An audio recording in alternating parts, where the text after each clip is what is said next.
number 17 of 36 at the New Hampshire Motor Speedway. We're just one race shy of halfway through the season, and we're well past halfway through the regular season on the Cup Series side of things with this game. Trying to clinch a chase spot as soon as we can so we can get the chase started as soon as we can and wrap up this first season of NASCAR weight content on the channel.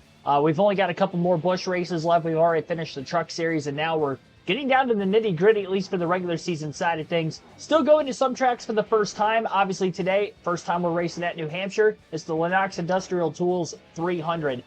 300 lap race for this one, 300 miles. We did have quite a few cautions in the truck race at New Hampshire a couple weeks ago. I have not ran a Busch race there yet, and I have not ran a Cup race there. We're going to go into this Cup race with no practice, so we're going to see how we can do for qualifying purposes here on the stream. Forgot when adjusting the car tomorrow, I can't touch the downforce, which again is so weird to me that in this game you cannot make any sort of changes with the downforce. It's a preset. Like, this is how much downforce you're going to get with the car tomorrow. You can't do anything else with it. And I don't know why that is. And it's so weird when you're racing the non-carb tomorrow races that you can adjust that perfectly fine. And it's something that didn't really come to my attention until Sonoma a couple races ago. And I was like, oh, that's weird. I can't adjust that. So we'll see how I do it for qualifying. I didn't commit into turn one on this opening lap. I want to get a feel for the car for this first lap. And then we're going to try to put down a heater on lap 2. Since we get 2 shots at it. A little bit better in 3 and 4. There's grip. 15th on lap 1, and I didn't feel like I was pushing very hard, so I have a really good feeling that we can go for the pole on lap 2. That was a lot better in turns 1 and 2. And I'm only going to get better and better as the race progresses, especially through that first run. Just got to get more laps under me. This car is gripping up really well, at least with fresh tires. It's definitely going to be quicker than the first lap. 27.876, that's a pole. Let's go. I knew I had it in me. So I dominated the truck race that we had here a couple weeks ago on the channel, and there were 12 cautions in that 200 lap race. This is an extra 100 miles, 100 laps, so we may see even more than 12 yellows. Plus there's 36 trucks and 43 cars, so more vehicles on track could lead for maybe more yellows as well. So we'll see how this goes. Green flag is in the air. We are underway. As Casey Kane starts on the pole, trying to go for win number 10 on the season. And trying to go for back-to-back for the 3rd time this year, since we did win at Sonoma in the most recent race. We only led 29 laps out of 110 in that race, but we were able to get the win.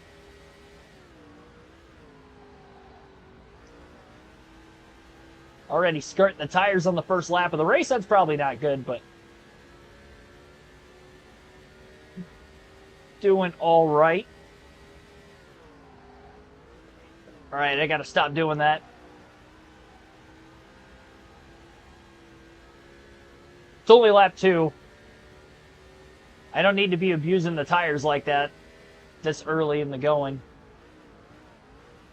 There we go. That was a lot better. Now we got to do that consistently.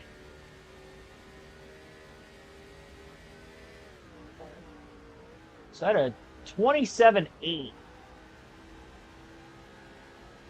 27.876, right? That was the pole lap. Bam Hall, Wade, thanks for tuning in. As well as many others, appreciate everybody tuning in. Friday evening NASCAR on the channel. A little Fast Friday action for you.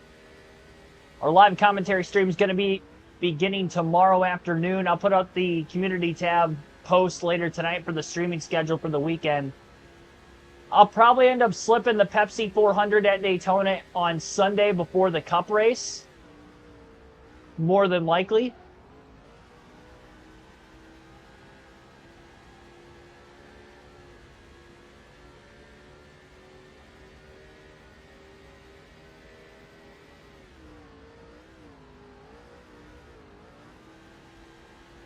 Tried to enter a little bit higher through turns 1 and 2 this time.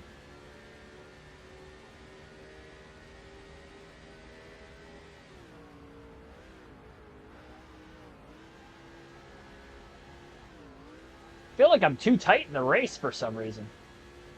I don't know how I gripped up and ran as good of a lap as I did in qualifying. I'll get to that point eventually. I'm only 2/10 off, but it's going to be harder and harder to get there the more laps we put on our tires, too.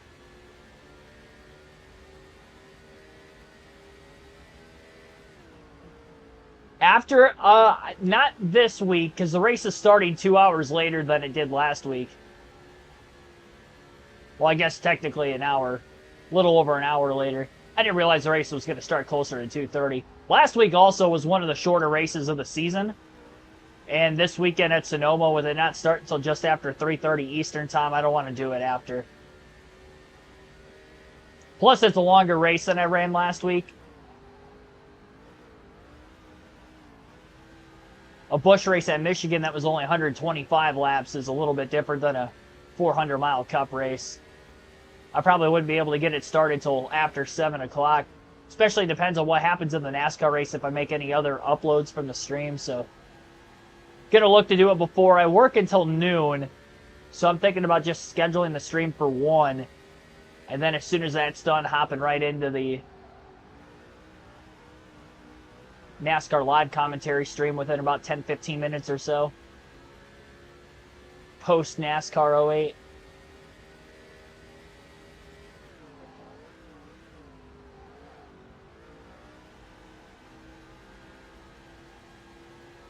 Not gonna lie, I'm a little tired right now. I don't know what it is. If I start to slur my speech a little bit as the stream wears on, it's because I'm a little tired. I still have to work out today. That's not good. That I feel this sleepy already. Gotta stay hydrated. I hit up Starbucks on my way into work this morning. That woke me up like right away in the morning. I was buzzing. That buzz has wore off. That was way too many hours ago. Had Zaxby's. It was good. Yeah, Zaxby's is my favorite chicken place. Every time I go down south, I make sure I stop at a Bojangles and a Zaxby's at least once. Zaxby's is my favorite, personally. Probably because I don't have it enough. Like, I have Raising Cane's around where I live, and a lot of people really like Raising Cane's. I really like it, too. I mean, it's good chicken, good sauce, but I guess when you're not accustomed to, eating something that you really like and you look forward to eating... It's weird to say looking forward to eating a specific food when it comes to fast food, but... Hey, I look forward to that Zaxby's meal. It just, especially if you get it on the go, I mean, that kills off an easy half hour of my drive. On the way to or from, depending on when exactly I get it. Chicken sandwich. Yeah, I always go for sandwiches. I think I had their wings once, but I usually try to go for sandwiches. Yeah, there's quite a few Raising Cane's where I'm at. There's a lot of them down in Texas when I was there, too.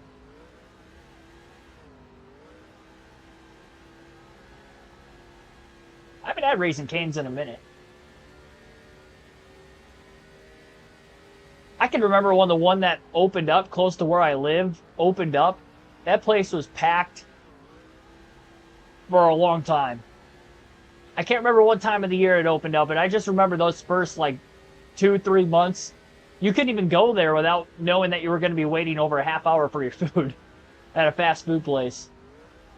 Maybe if I went inside, I might have been a little bit quicker with the service, but that drive-thru line was long.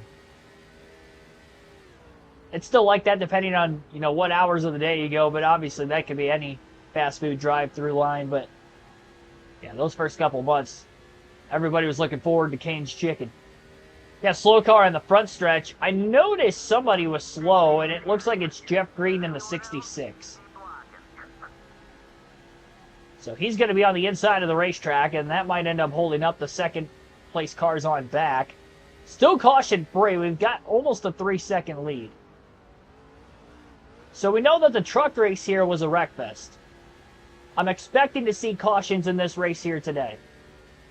We've got one driver at least out of the race with an engine failure. And it's only 15 laps in, but no cautions to this point. Signature. Yeah, I always double up. I usually get 2 sandwiches when I go to Zaxby's. I go for the Signature, which it used to be the Zaxby's Club, which that's basically what it is now. It's a little bit different. I wish they had the Zaxby's Club still, because that was one of my go-tos. And then there were, oh man, what was the other one called? It's a spicier sandwich. If I saw the menu in front of me, I'd be able to pick it out. I wanted to say the Raging Cajun, but that's not it. That's Louisiana State, I think. that's a university.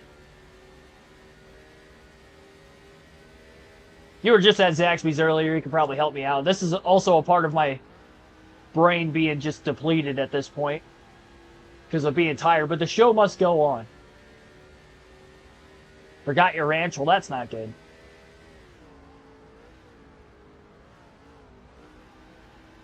I feel like I never have bad issues when I do end up getting fast food. I feel like they get my order right almost all the time. They get my name wrong a lot. Like if they ever have to take my name for not really fast food. There's not really anywhere that you have to get a name for the most part that I've been. But even if I get carry out somewhere and they ask for my name, it's always spelled wrong.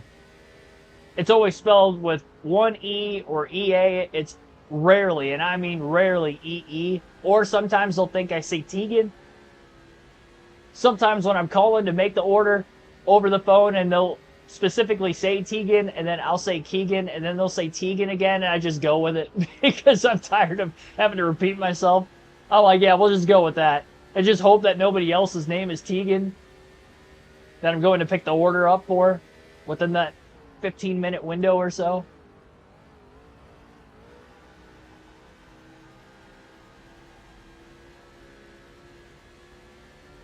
Six letters. I didn't think it was that difficult. I feel like it's unique enough. There's one way I know how to spell it. There was somebody that was an underclassman that I grew up with. He had the same name as me, spelled the exact same way.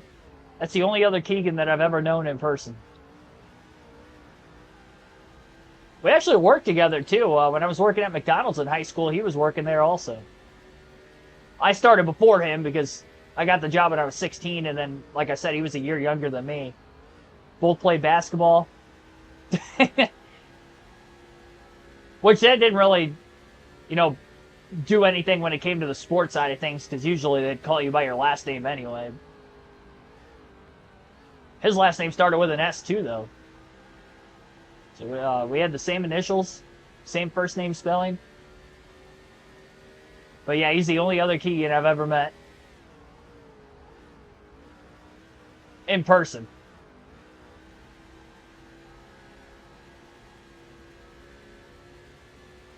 I've seen others. Internet-wise or in sports and stuff, but in person, that's the only time I've ever met a Keegan and kind of grew up with him. Not like with him. I mean, we weren't really like friends or anything, but we were acquaintances. Especially knowing that we worked in the same place, both played basketball, so we saw each other a lot, but I didn't really talk to him much.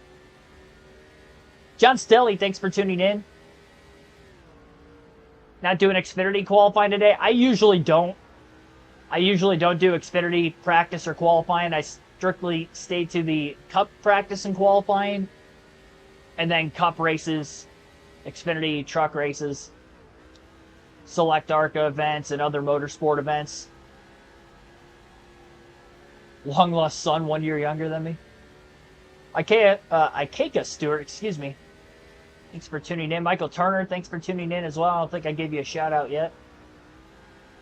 But yeah, live commentary streams, I usually don't do truck or Xfinity practice and qualifying. The reason why is because a lot of the times, not all the time, but a lot of the times they'll have it on like Saturdays, let's say.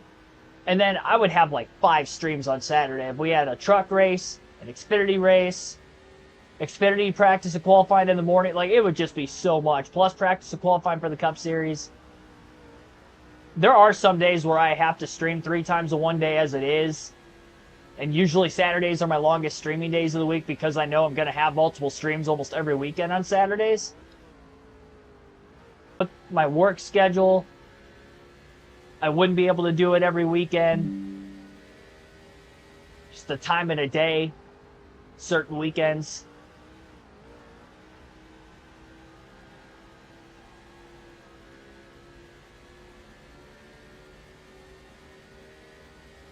I'm not going to necessarily rule it out down the road, but as long as I have a job elsewhere, I don't think I'll be doing any sort of truck or Xfinity Series practice or qualifying streams.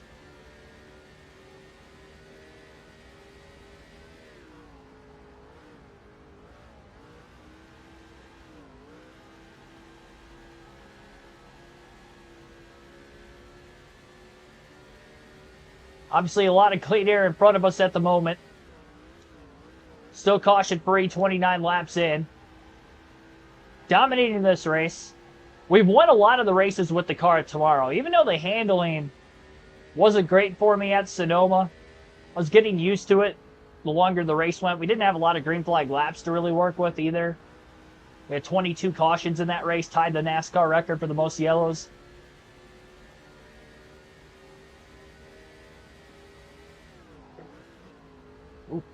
Wheel hopped it. I almost felt like I was on the straightaway in the braking side of things there when the car got a bit sideways.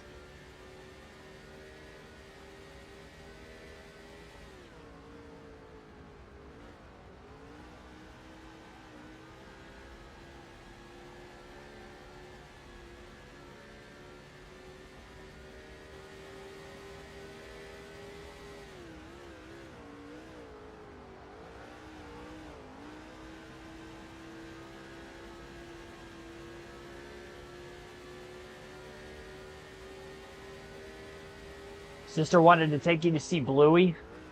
What, like a live action or something? Isn't that Australian kid show? The only reason I know of it is because one of my buddies has a kid. And I've seen it on at his house a couple of times. This kid's like 3? Going on 4? She watches the heck out of Bluey.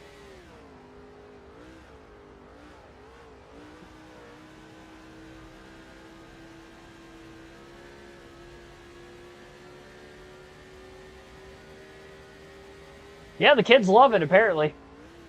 It's a big deal. I mean, if I know about it and I don't have any kids, I feel like it's got to be a big deal nowadays.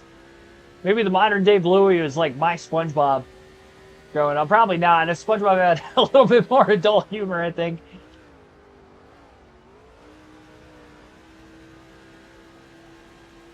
Whatever the Nick Jr. shows were around that time, like Dora.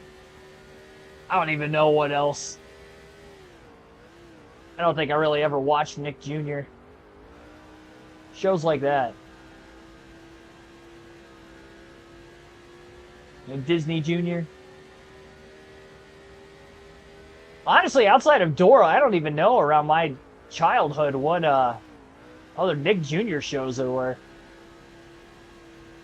If I ever watched any sort of like kid-like programming that was similar to that, usually it would be PBS. And that would be in the mornings before I'd go to school normally. And then when I'd come home, the Berenstein Bears were on all the time. That was when I was really young.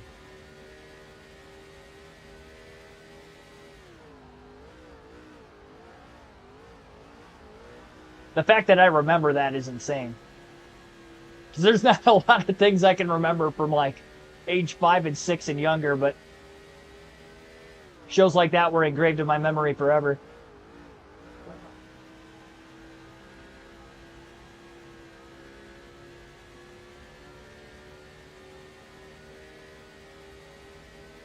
I've had a tickle in my nose all day today, too. I think my allergies are probably running me down. That's probably why I'm so tired.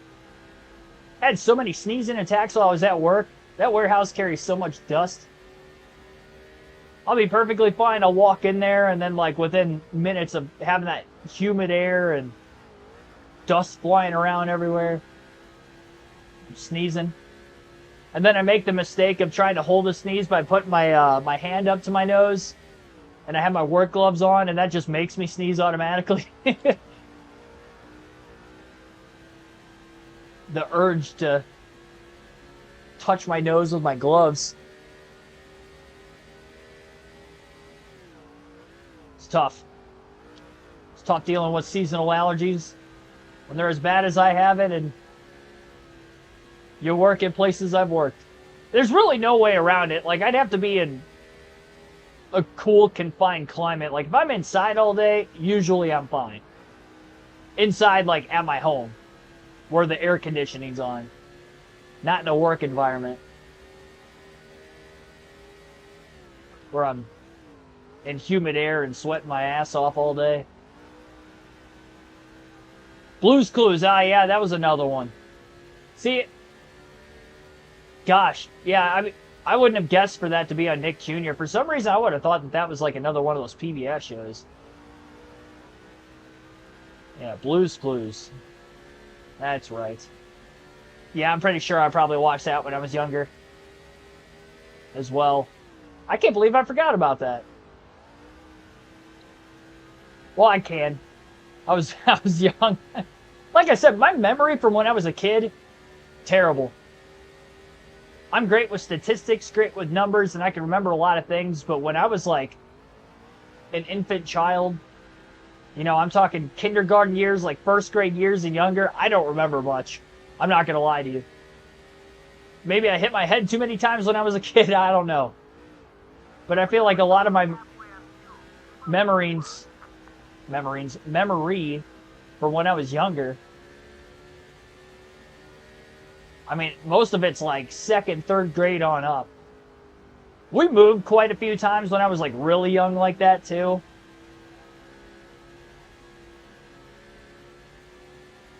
So that might have something to do with it. That there was just so much going on at that time. Once we settled down was about when I was in second or third grade. So that part of my life onward's a lot easier for me to remember.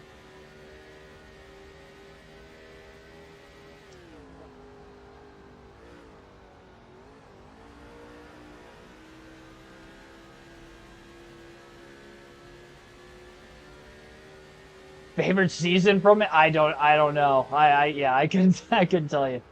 You talking SpongeBob? Like the first few seasons, but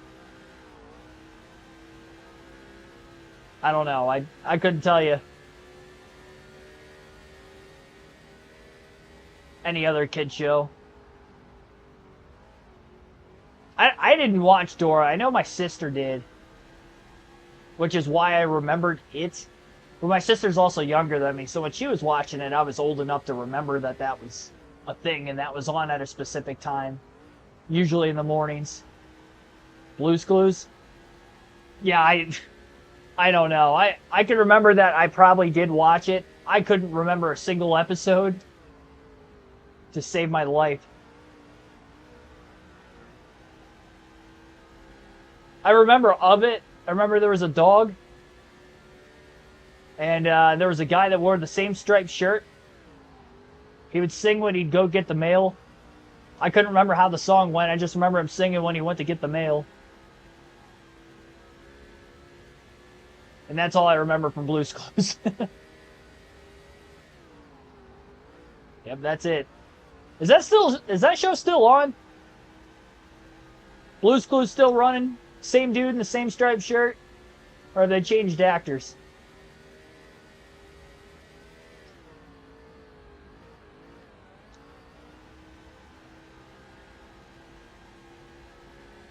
How's the car? Loose, tight? It feels pretty good. It's a little bit on the loose side, but ultimately it's not bad.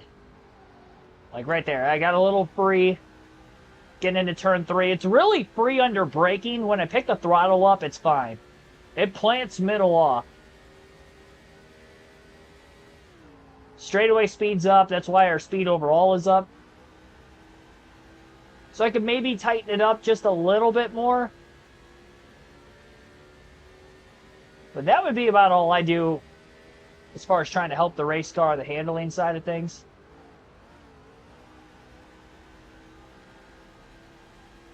Oh, Joe, that was his name. I would not have guessed that. I don't even think I could have came up with a guess, to be completely honest. How's my day been? Good, quiet, you know. I had work earlier. The work wasn't bad. Actually, I had a pretty easy day when it came to physicality. I'm not too sore from working out yesterday. I feel pretty good physically. Just in that mental fog for whatever reason. Like I said, probably just because I'm tired. And I'm tired just for being in a hot warehouse throughout the day. And probably haven't drank enough water.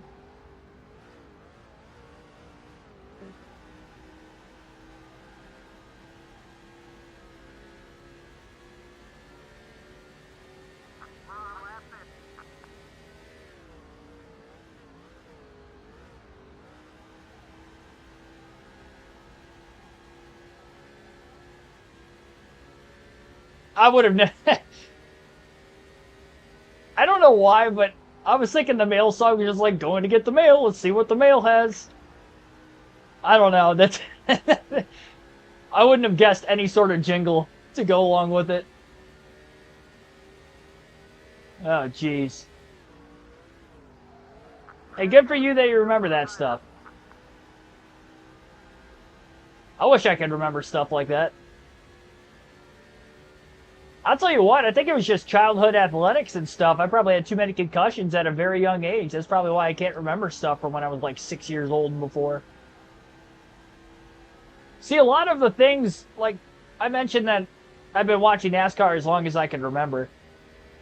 And any sort of memories of rewatching specific clips from when I was alive, and I probably did watch it live, I can't necessarily remember watching it live versus watching the clipped replay. I can still remember the commentary of it because I'd seen it before.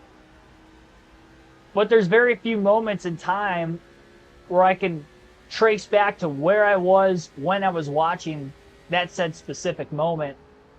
And a lot of those moments I was, you know, a little bit older. Like one of the bigger ones for me, NASCAR-wise, was the Aaron Sport 99 at Talladega when Carl Edwards ended up going into the catch fence off Brad Keselowski's front bumper. That's 2009.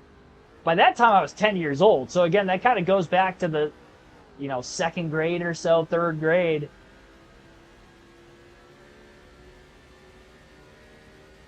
It's about the time I really start remembering where I was when specific things would happen.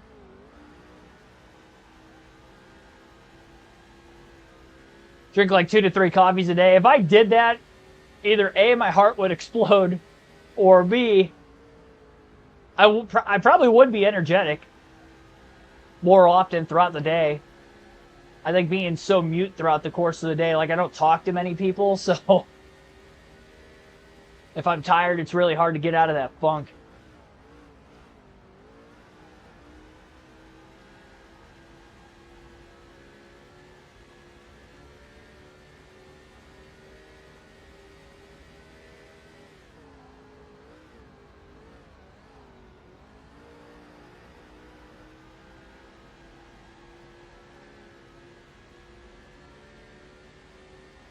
Visually, I'd say I don't look as tired as I did the other day. My eye bags were terrible like 2 days ago.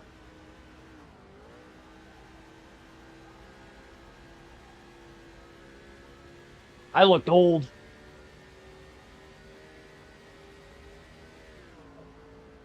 That place ages me so much throughout the course of one day.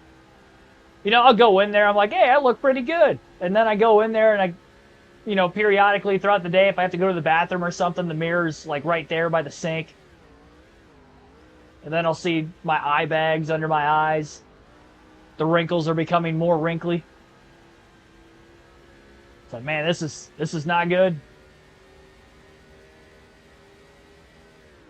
It's like one of those scenes from a random movie where they're held in captivity and they didn't realize it because they were in a coma or whatever for so long. And they wake up and they're like, I gotta get out of here. That's how I feel like when I'm at work, when I'm getting out of the bathroom sometimes. Looking in the mirror is tough. That's how you know you're getting old. You look in the mirror and you're like, oh my God, what happened? Who is this person?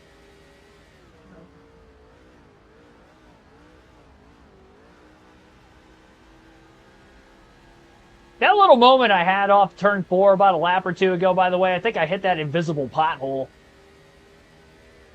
on the bottom of the track. Probably not going to be the last time I hit that. The fact that that's in every NASCAR EA game that I've ever played, and it's still in this one, how did they never get rid of that? All those years. I mean, we played every game from Thunder 04, now through NASCAR 08 on the channel, and there's still an invisible pothole on the inside of turn 4 at New Hampshire.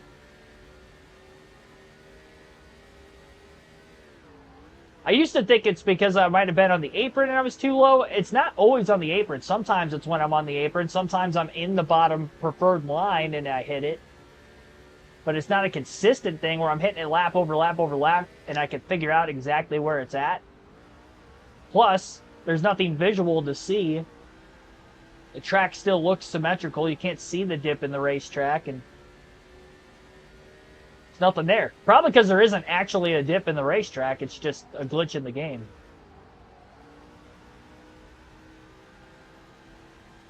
It's like you're becoming a zombie. It is.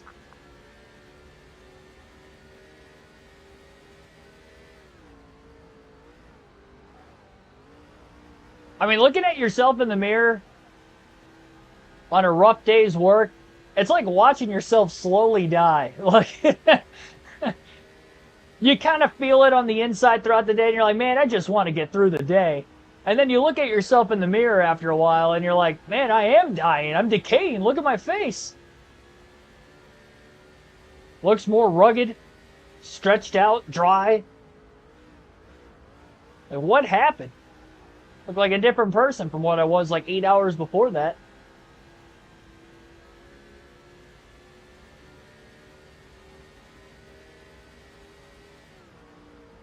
Then I'll go to bed tonight and I'll wake up and I'll look a couple years younger than what I did when I went to bed again. I mean, that's... then I'll age right back to my normal self. I look closer to my age when I wake up in the morning, and then by the time I go to bed at night, I look like I've aged about 5 to 6 years in one day.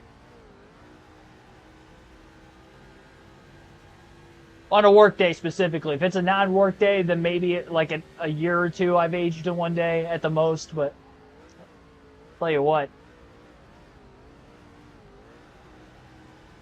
Warehouse life is something else.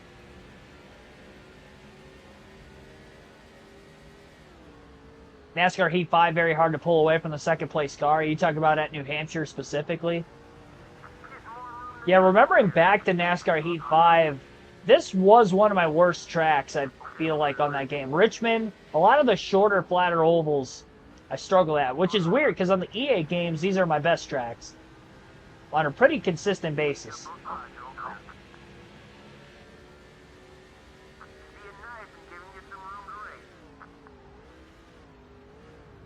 Lapped a few cars. There was somebody else that just blew an engine a couple of laps ago. They made their way to pit road, and we continue to stay green. We have not had any cautions. Our lead's about 2.5 seconds.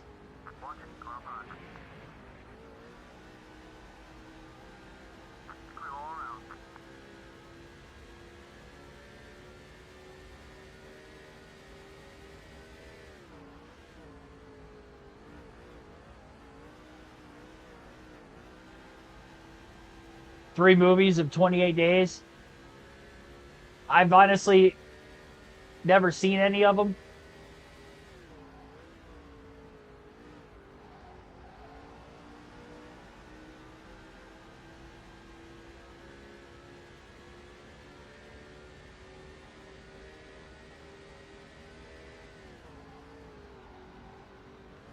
I know I've mentioned many times on the channel before, specifically with these video game streams. Not really a movie person per se. I've seen some movies. More than likely they've been out a really long time for me to have seen them. And they were probably classics that I watched when I was younger, more than anything. Like, if we're talking my adult lives, post-high school,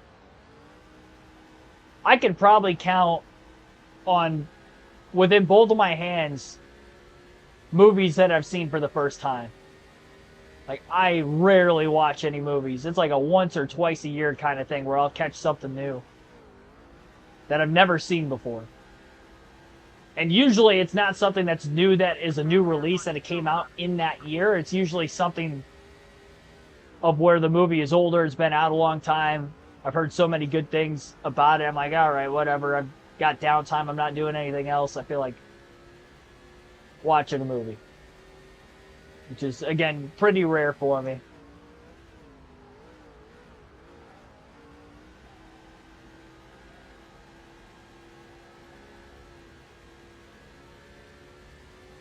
Casey Mize on the All-Star team. Awesome for him. That's pretty cool. He's having a great season. He's probably shaping up to be the number 2 guy by the time the playoffs roll around. He's finally, pitching like he is the former number 1 overall pick that he is. He's had good seasons, but he hasn't had seasons like this year. This year, he's having a legitimate good season. Like most teams, he'd be an ace. But because we have Tariq Skubal, and Skubal's just a monster, he'll never be a number 1 in Detroit as long as he's there.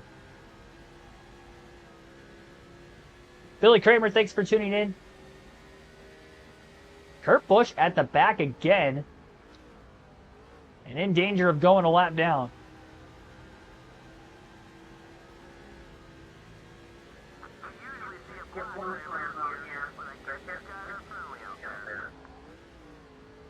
So I went 84 laps at Dover in the Cup race there, and that was a 1-mile racetrack. So I'm kind of targeting 84 laps for this Cup race, and that being as far as I can go on fuel. Should be a 3-stop race. Not a ton of tire wear, a lot less than I had at Dover. I mean, our right front tire just got to the point where it was in the yellow on the tire wear indicator within the last dozen laps. Final quarter of the fuel run.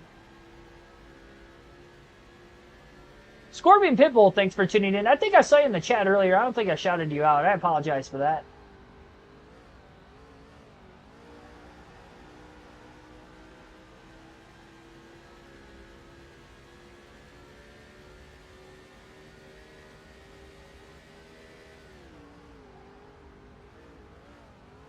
Couldn't tell you where Imps is at this weekend. The only reason I knew it was in Watkins Glen a couple weeks ago, I think I saw it on the TV guide as I was looking to flip practice and qualifying on. And get the stream ready. I noticed it was on TV already. And that's when they were in Watkins Glen.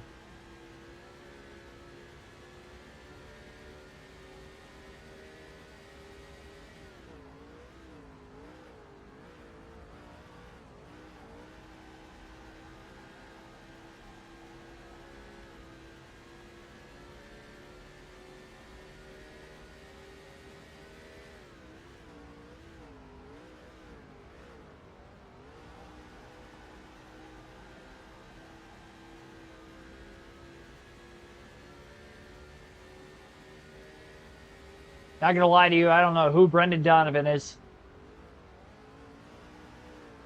I'm assuming he plays for the Cardinals.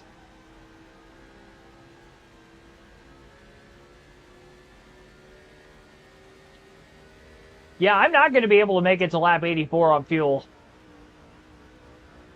So even though this is a 1-mile racetrack just like Dover, and the speeds are slower, so you would think we'd be able to save more gas and not burn more fuel. The lap times at Dover were a couple seconds quicker a lap. A lot more banking.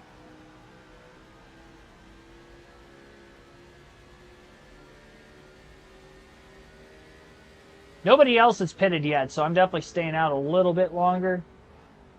I'll probably end up hitting at lap 80, honestly. I haven't completely pulled away from second place on back. Just less than 3 seconds ahead. We got out to about a 3.5 second lead at the most. And we got out to a pretty quick 2-second advantage, and I thought it was going to set sail and potentially lap the field, and that just was never the case. Lap 79, I'm going to pit this time by. I'm not even going to risk it. because there's already quite a few cars on pit road. We'll pit this time out of a safety precaution, as we've led every lap in the race.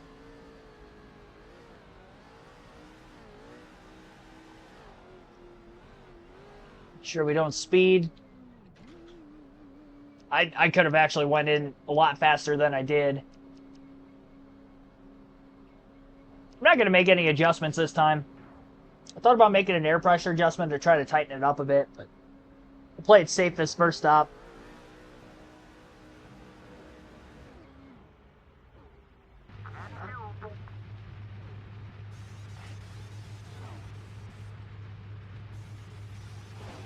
'25th Annie at Comerica Park.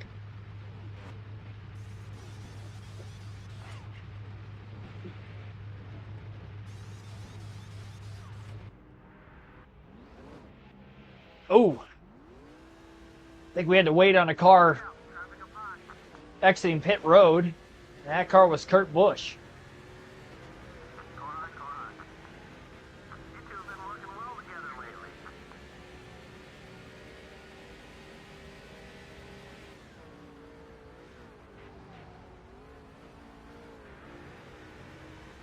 Robbie Gordon is the leader. We're barely going to cycle out in front of him, so we've still led every lap of this race.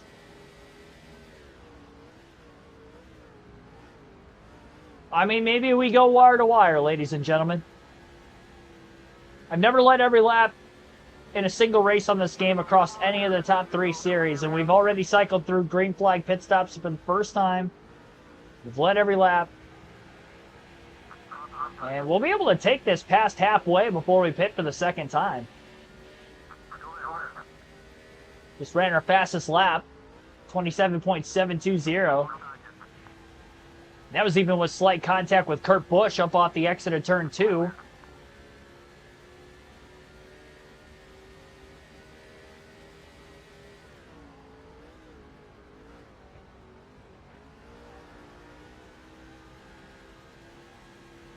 Slower speeds always burn more fuel. See, you would think it'd be the opposite. But not in the game. Well, the game, I don't even know. I don't know how that differs. Maybe it's because you're applying more brake pressure here than you do at Dover. Where Dover, I was maybe just kind of riding out of the throttle a little bit more and not using as much brakes. Because I went 5 laps longer on a 1-mile track there versus a 1-mile track here. Jeffrey Giordano, thanks for tuning in. Alex Bowman fan. Got over 20 people watching right now. Appreciate everybody tuning in. Sure to hit the like button if you haven't done so yet. And enjoy some NASCAR away coverage on the channel for this evening. I can't wait to get the custom schedule season underway. It's kind of good that I came back right in the middle of the season when I did take that hiatus from this game and then came back to it. It gives me a handful of races, especially with these cup cars now. We're picking things up pretty quickly, so then when everything resets, when we get to the chase, we'll be on it.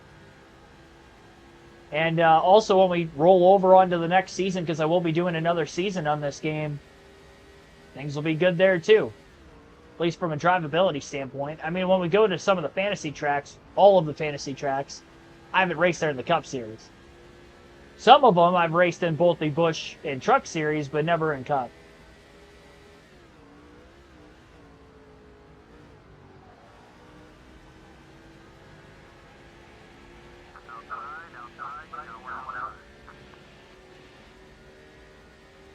Tied my fastest lap of the race that last time. Oh my gosh. He carried so much speed on corner entry compared to me. Then in the middle of the corner, he gave up a lot more than I did. Geocentric, thanks for tuning in.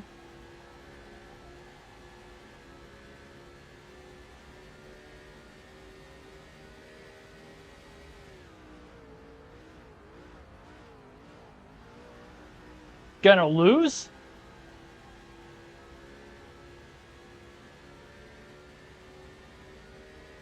Who's going to crash me? Probably Reed Sorensen after I just hit him.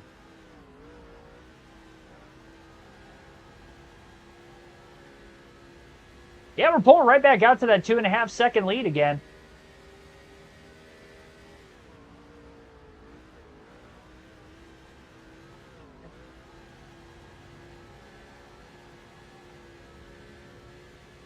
The pit stop itself was clean by the pit crew. No mistakes were made. It was a pretty quick stop, all things considered. It wasn't slow by any means.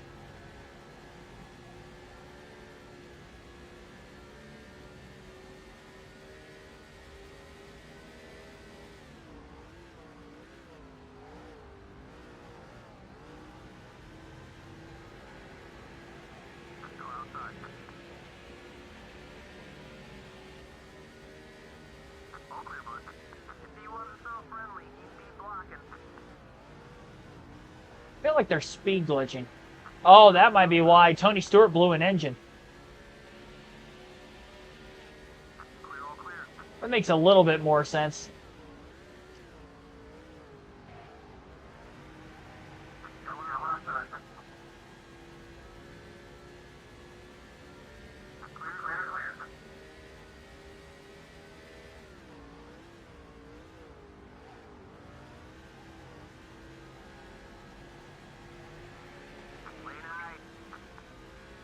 Don't wreck. That's 2 Ganassi cars I've hit in the last few laps. Now first Reed Sorensen and now David Stremme.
Yeah, I mean, pretty easy to make this race on 2 more pit stops. I don't think I'm going to end up hitting pit road unless I get to within a specific window because track position to me means everything. I know, I would like to think at least that I should be able to make passes in traffic pretty easily. Still like to let it not come down to that.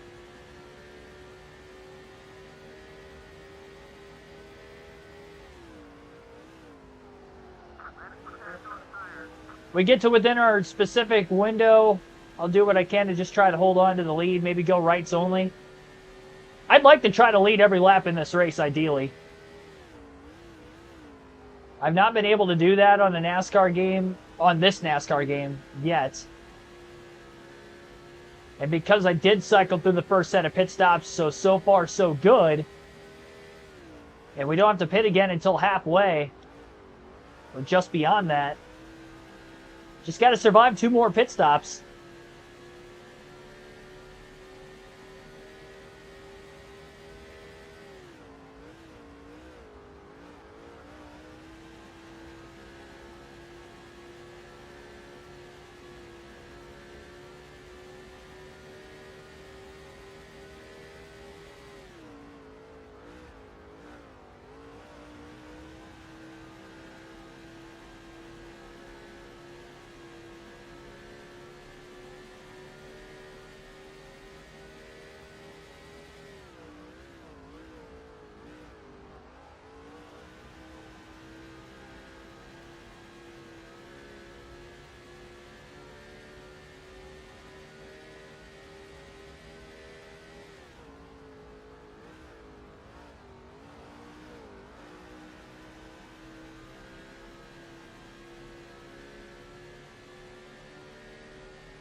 I mean, there is not a single car anywhere close to us right now.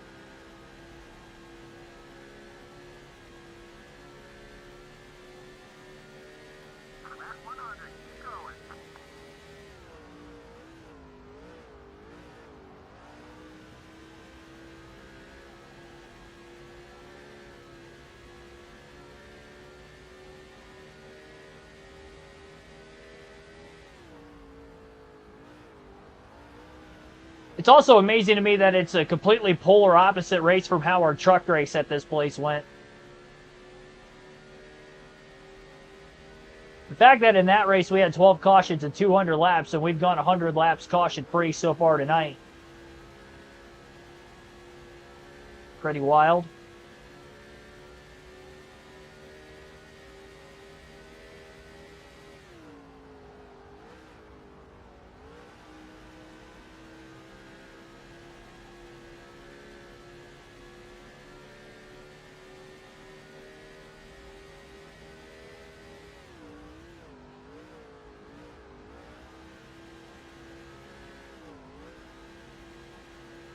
Oh, well, speaking of being caution-free, it's a lot of smoke off of turn 2. Stay green for now. Every time you see that, though, you just wonder how many cars have any sort of damage that could cause a debris yellow. For instance, we only had, what, 1 caution in the entire Bristol Busch race yesterday?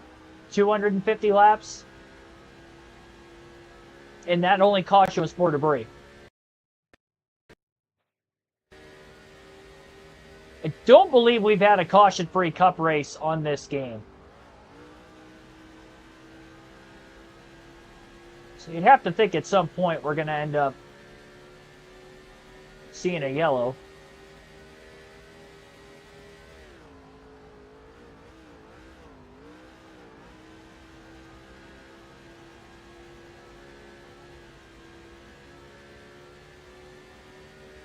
A replica what? America Park, like a... That'd be pretty cool if there was a snow globe. That'd be kind of fun. I don't own a snow globe, but something like that would be kind of cool. Especially because, you know, it's cold in Detroit. A baseball field snow globe, I guess, doesn't seem as cool as if it would be like a open building kind of a situation with like Little Caesars Arena or the old Joe Louis Arena. That would look a lot cooler in a snow globe.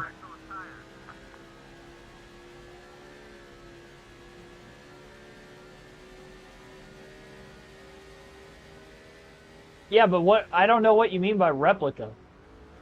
They're giving them a replica stadium? Like, I don't know. It's like Comerica Park replica. A replica what? Snow and... Oh, jeez. Reading the chat and I'm down in the grass. Look out, Truex. Is that Michael Waltrip that just blew an engine? That might have been AJ Allmendinger. I'll wait for the leaderboard to scroll back down to about 40th place again. If it's Michael Waltrip, that's big, because he came in 3rd in points. Led the most laps at Sonoma, finished in... what, 2nd or 3rd yesterday? Or 2 days ago now.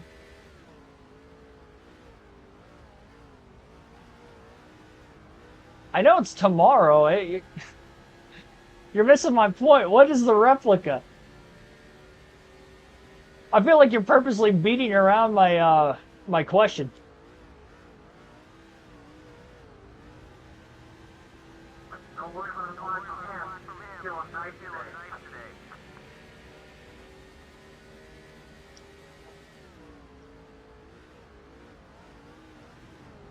Politicking my my question.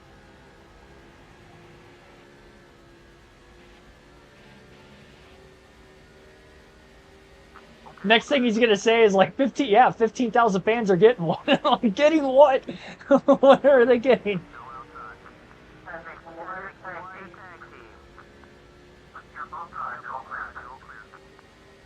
About to pull out my phone and look it up for myself. My phone's on the charger. I might not do that because that Means that I'm going to have to get up from the seat, and I don't feel like getting up. Too tired. Too tired. We got too many laps left, too. I don't like pausing it. These races are so long. Every second that I pause it, that's just 1 second longer that this race is going to take. And I love spending time with you guys on this every night. But there's some of these cup races like this one, it just feels like it's dragging. We haven't had a caution. We're lapping cars here and there, but for the most part, there hasn't been a lot of traffic.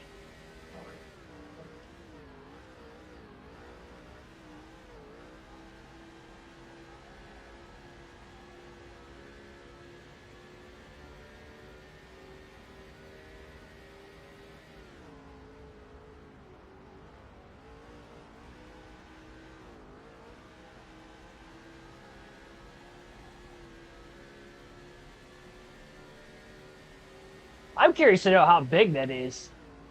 Because usually when they give giveaways, you obviously kind of have it with you the whole game. It's got to be small.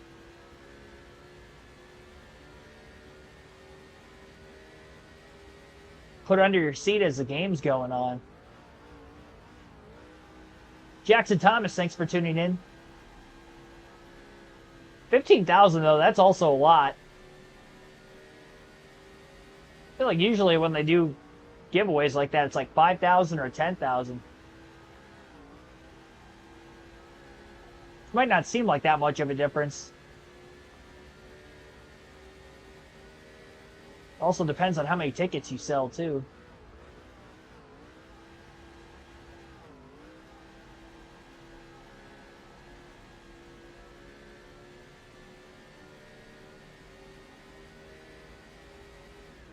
Haven't hit halfway out of gas yet. We should be able to go just past lap 150 before we have to pit again. Which again, that is halfway. It's a pretty easy 3-stop race. We went 79 laps on the first run for fuel.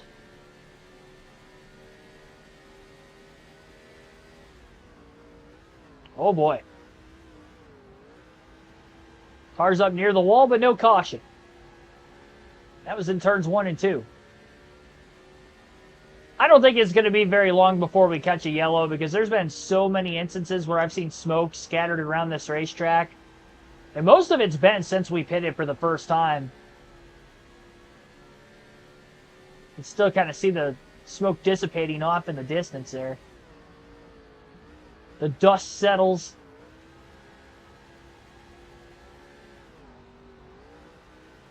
I had to get on the brakes on the exit of turn 2 just to keep it off the wall. I got back in the gas way too soon. That was bad driving on my part. That slowed me down quite a bit too. I went from about a 3.6 second lead to 3.2, 3.3. Gave up 3 to 4 tenths. Just like that. Didn't even hit anything. It was Waltrip that DNF. That's what I thought. It looked like the 55 Napa car. It's 28 cars on the lead lap still, which is actually quite a bit. That's over half the field, and we've gone over 100 laps green.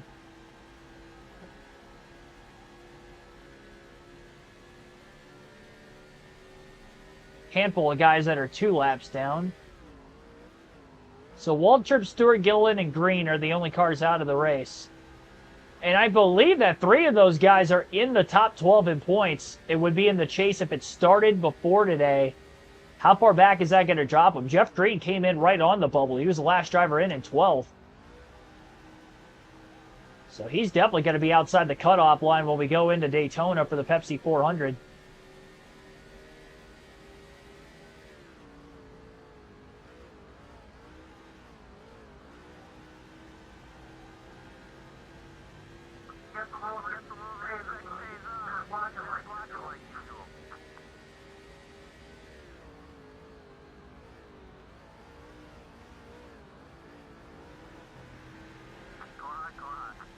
Whoa, what happened there?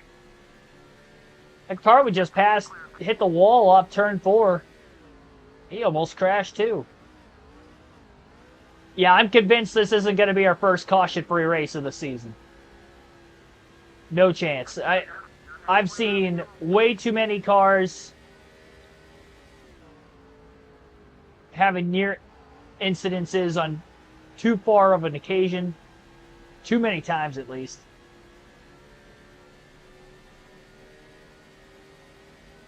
And there's still so many laps left.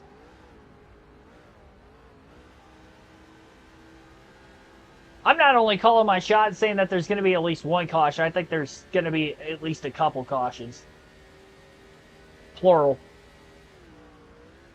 With an S on the end of it.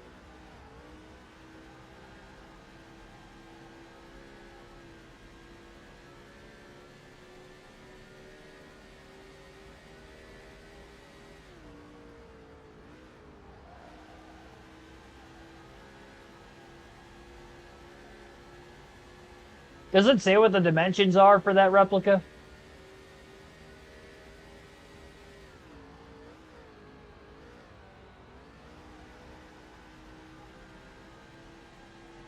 Next stop is lap 158. Yeah, if we did go 79 laps again. Which I'm going to try to push it as far as I can because I want to lead every lap, if possible. I might even consider going right side tires only so we can guarantee that we will cycle out of the pits in the lead. Because it was very close the last time.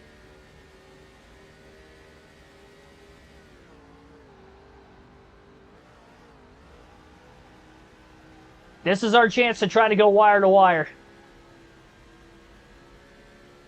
From the pole. See, I don't qualify on the pole enough in this game to also have an opportunity to do this. And if I do, there's a lot of tracks where I'm good on the short run and not as good on the long run. This, we've got the long run speed, we've got the short run speed. This isn't a perfect race car, but it's pretty darn close. It's a great race car.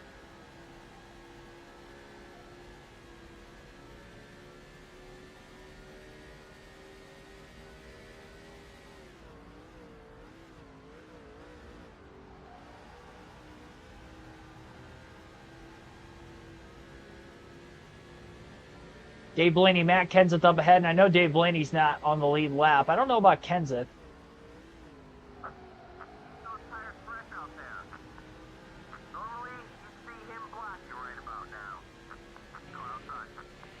Well, if he wasn't a lap down before, he is now.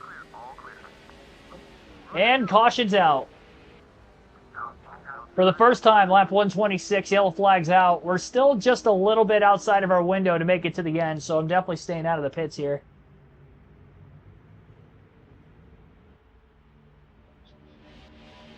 Mike Wallace. Oh, that was a big hit, too. Oh, a couple of cars crunching in further at the back of this. It looked like they were 3 wide. It was tough to tell from that angle exactly how it started. Yeah, he was on the outside 3 wide. Kevin Harvick, Joe Nemechek were underneath him and just got pinched.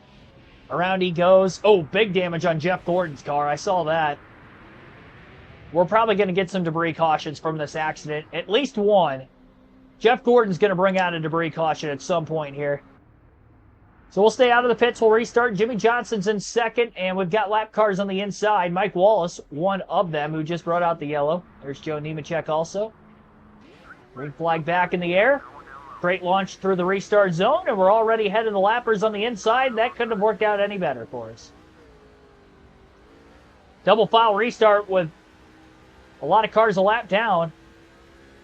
And they were all on the inside. Lead lap cars on the outside. Fatal Phantom, thanks for tuning in. Yeah, I was not shocked that we were going to see a caution. They're 3 wide for second place. Jimmy, hold on to it. He's on the outside. I'm pulling for you. Make it through the wreck.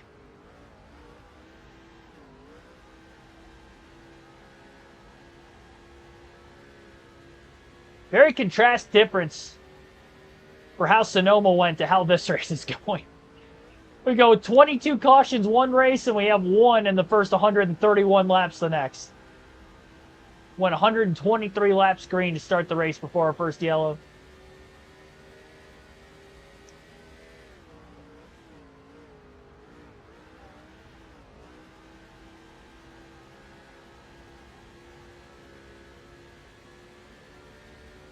Pepsi 400 Gen 4, yep. Yeah, I believe the second Talladega race they ran a car tomorrow in 2007, but both Daytona races were Gen 4.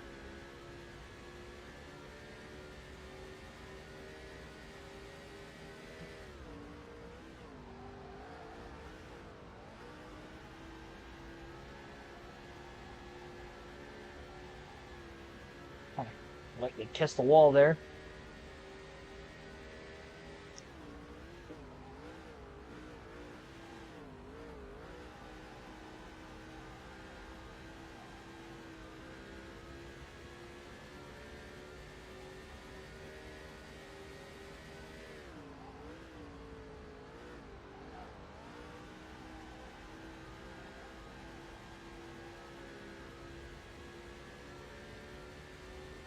I haven't even hit a quarter tank of gas left.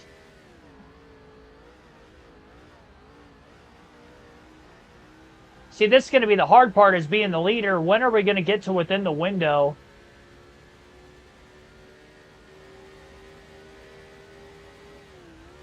That I know everybody else is going to pit. I know our window to make it on field at the end of the race.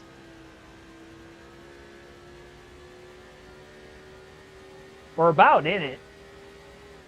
On 2 stops, of course. Not 1 stop, but to make it on 2 more stops, we're about in our window.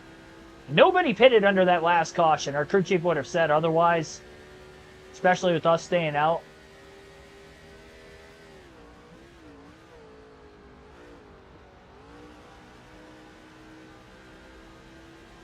Kenseth got the free pass. Yeah, we just lapped him right before that caution came out, too.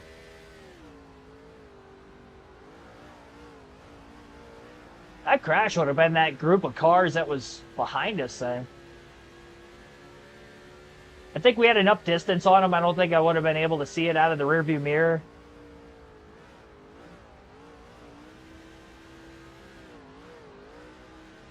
If I was looking out of the rearview at that time.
Anthony Dordo Bruno, thanks for tuning in.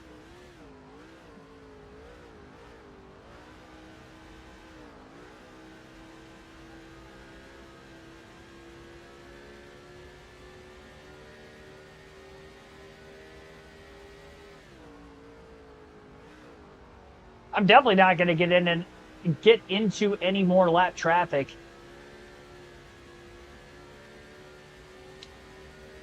Made that more of a tongue twister than what it should have been.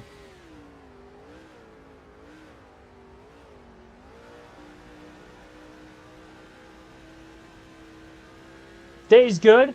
Day's good. A little sleepy, but we're all right. At least I foreshadowed at the beginning of the stream, for those of you that have been watching since the beginning, that I was probably going to stumble in my speech a couple of times because I feel a little tired. And sure enough, I have a couple of times throughout the course of the race, and we still got half the race to go. I know what I want to say in my head, and then as I'm saying it, it just kind of slurs out.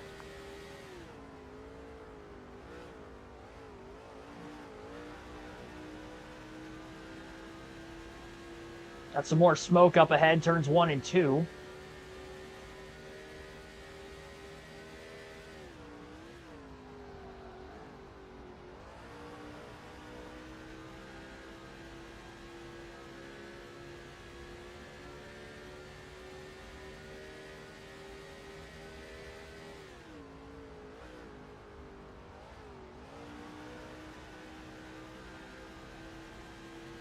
Diabetic for 8.5 years.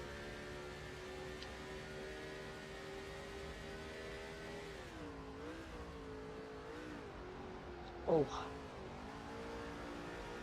I don't personally know of anybody that's got diabetes in my family. There are probably some. There's an ant on my leg again. This is like the 4th time.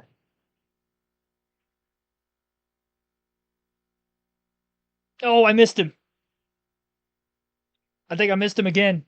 Where is he? Oh my gosh! We got a runner! Got him. 3rd time's the charm. I missed him twice. Ugh.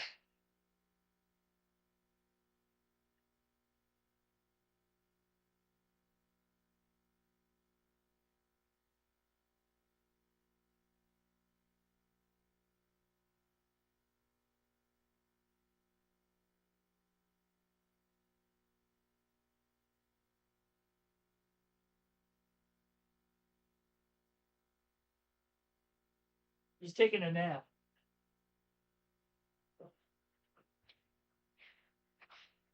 He's taking one of those forever naps. You know, I thought that was going to happen because I haven't killed a single ant all day today.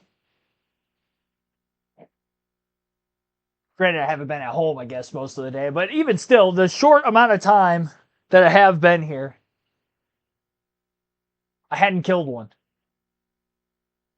And I think I only killed one, like, all day yesterday, too. And it was in the bathroom. So it wasn't even necessarily in my bedroom, so... Kind of should have expected that I was going to have a run-in on the stream. Go figure.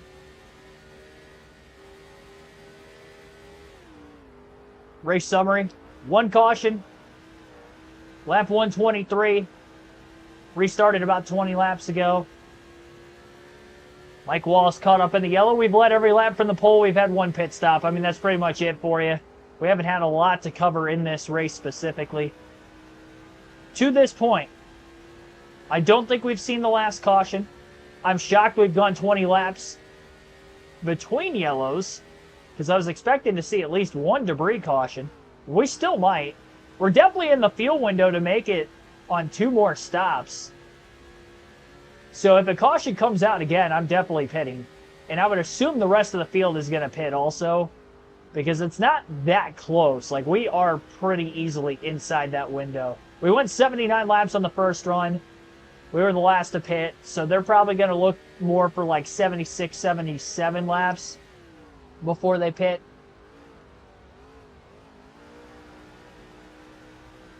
We're right at that.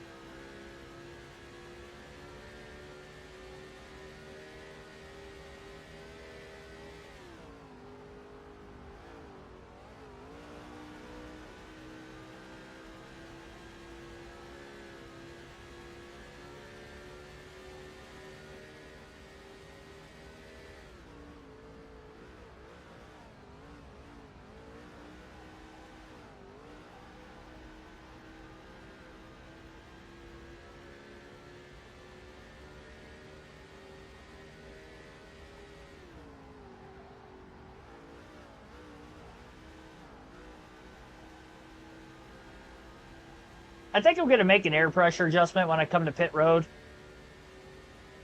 Assuming that it's going to be a 4-tire stop again. I might go 2. I don't have quite as big of a lead as I did last time because we had that caution. And we got a yellow again. I'm pitting. I would assume the rest of the field's coming down. I'm going to go right side tires only because I do not want to lose the lead. And the caution's for Juan Pablo Montoya, and it is debris. Second caution of the race. just shy of halfway.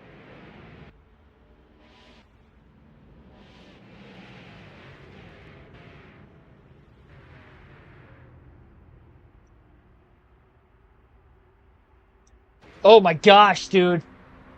I thought there was another one on me. I flinched. I had that sensation that something was crawling on me, and then I looked down, there's nothing there. I know I've mentioned before, but I'll mention it again, that I get this sensation of feeling something crawling on me quite often now, because I get these ants in my room, and when I'm streaming, I'm obviously not like actively looking for them and or see them on the floor because I'm looking at my TV screen the entire time while I'm streaming.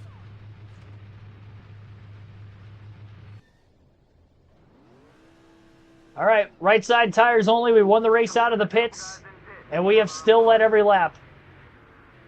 Wire to wire continues on, ladies and gentlemen. Our laps are going to be kind of old. Green flag's back in the air. They haven't gone into the yellow on the tire indicator yet, so they should be able to hold on to the end of the run.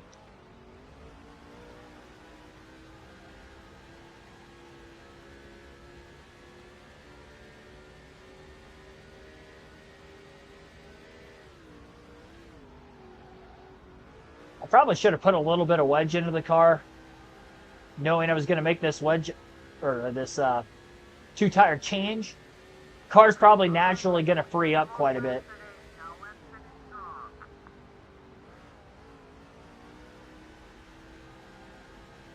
Split every lap. Now, he said I just clinched the most laps led. I don't know if that's because he was waiting for me to finish under green or not. Nobody else has led. I can guarantee that. So if it glitches out and says somebody else led a lap, that's a lie. Oh, boy! Yes, it is. I hit that invisible pothole. What a save. I think all four tires are up off the ground. I thought I was going to spin out.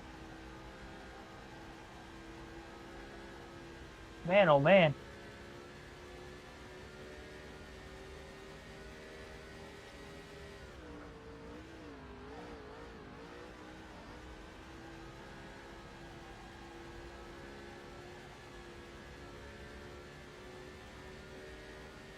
I surprisingly didn't lose a lot of time. Probably should have.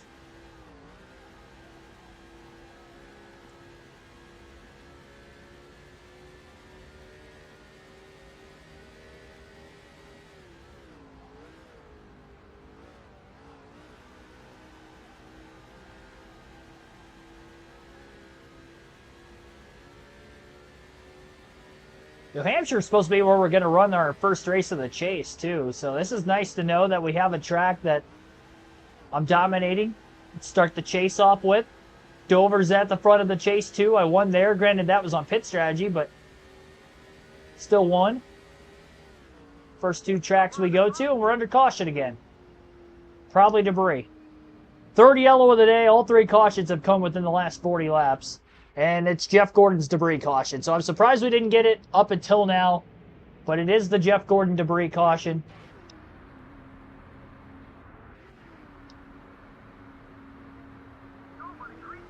Lap 161 restart.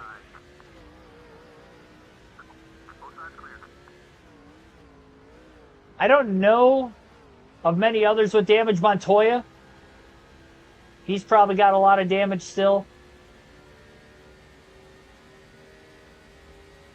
Outside of Montoya, though, I really don't know that there's anybody else.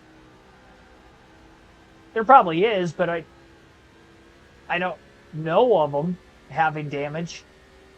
At least to the extent that they could cause a debris caution. Jeff Gordon might even have more damage that he could shed off the car still, too.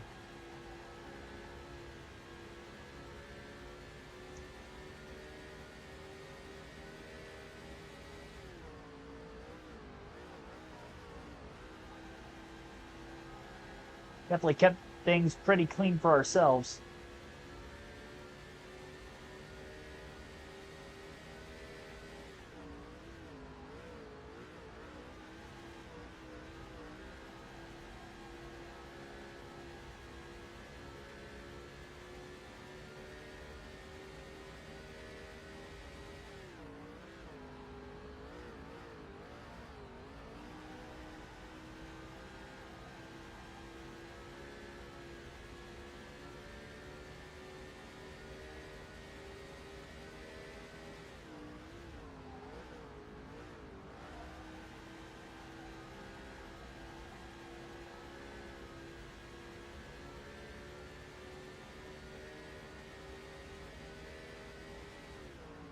You know, I almost wonder if we're going to end up catching up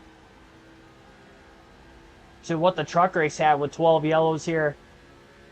It's not going to be within the first 200 laps, but we had 3 cautions in just over the first half of the race, but all 3 of them have come pretty recently. The first yellow was at lap 123, so that was only 42 laps ago. We've had 3 of them now. Well, we see another crash, and then more debris cautions, and then obviously debris yellows from cars that still have damage that haven't shed their debris yet. All that could factor in. We pitted twice. We've only changed left sides once, which was at lap 79. So we're going to go well over 100 laps on our left set of tires. To make it to the end of the race on fuel, we have to get to 79 laps to go. So if a caution comes out with 79 to go or before then, we'll end up pitting. And we do have to go 4 tires on the next stop because of going rights on the last one. And I'll probably end up making my adjustment change during that pit stop.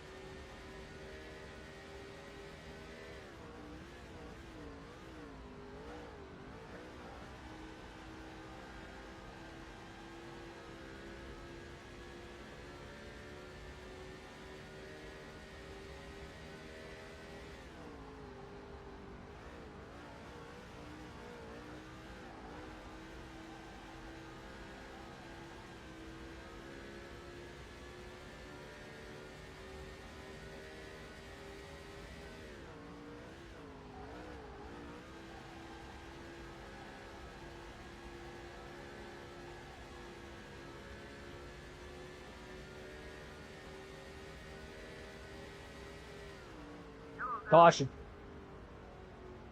For the 4th time, lap 168. Gonna try not to lose track of yellows today. And it is Jeff Gordon again. Now it's his hood. So it was a piece of his front bumper that came off before. Now his hood has come off. So back-to-back debris cautions for Jeff Gordon. Montoya is just a couple cars in front of him. So his debris yellow might be next.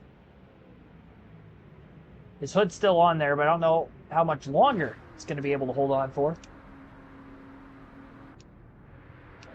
26 of 2 years now. Yeah, we're pretty close in age to one another.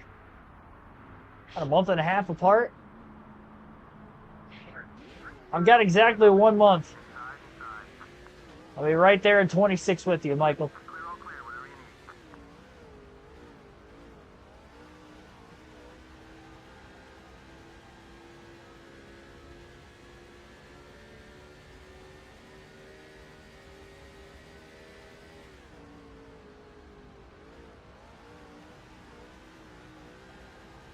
Time does go by quick. Well, the good news is I'm here often.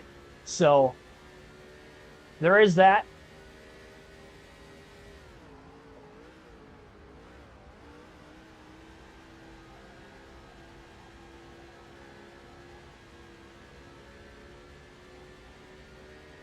Cake and ice cream. I don't know what I'm going to have for my birthday yet. It's one of my few cheat days every year. I have no clue.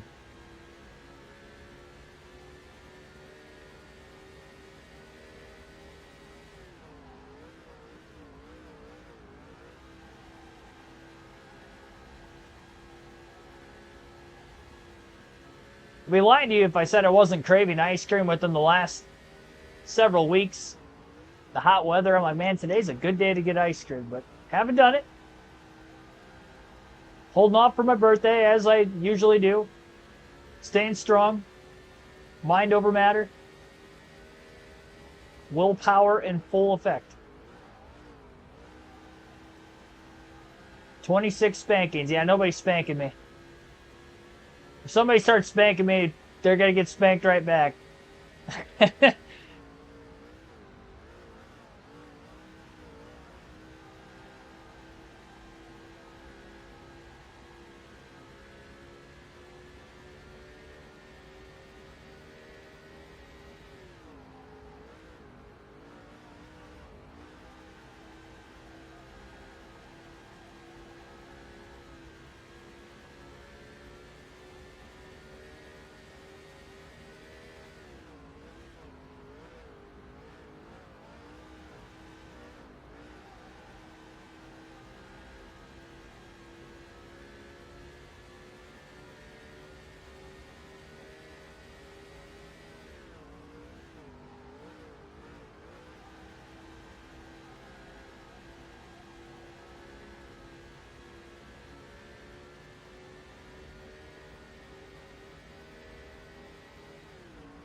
Need a monster to wake myself up? Nah. No energy drinks here. Coffee's on the few and far between. I've never had an energy drink. And I'll continue to not have energy drinks. Yeah, the only type of caffeine in general I would ever have would be coffee from time to time. I had nice coffee this morning when I went into work. Like I said, I was buzzing from it. I don't have it too often, so the times I do, it kicks in pretty well.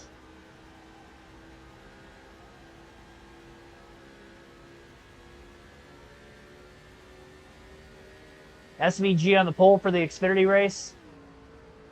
Gonna be going for the sweep 2 weeks in a row. Can anybody beat him?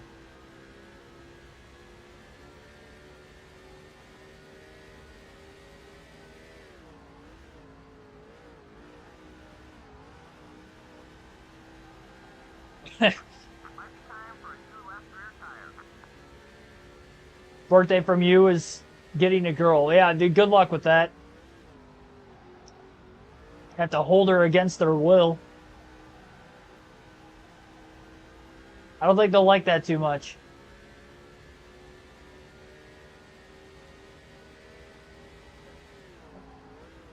Left rear tires just getting into the yellow on our tire wear indicator. We're not halfway out of gas yet. Specifically, since we pitted during the second caution. We've had 2 yellows.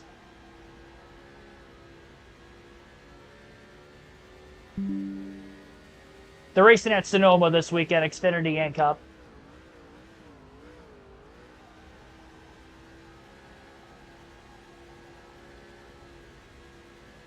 They start catfishing people with my name on the profile.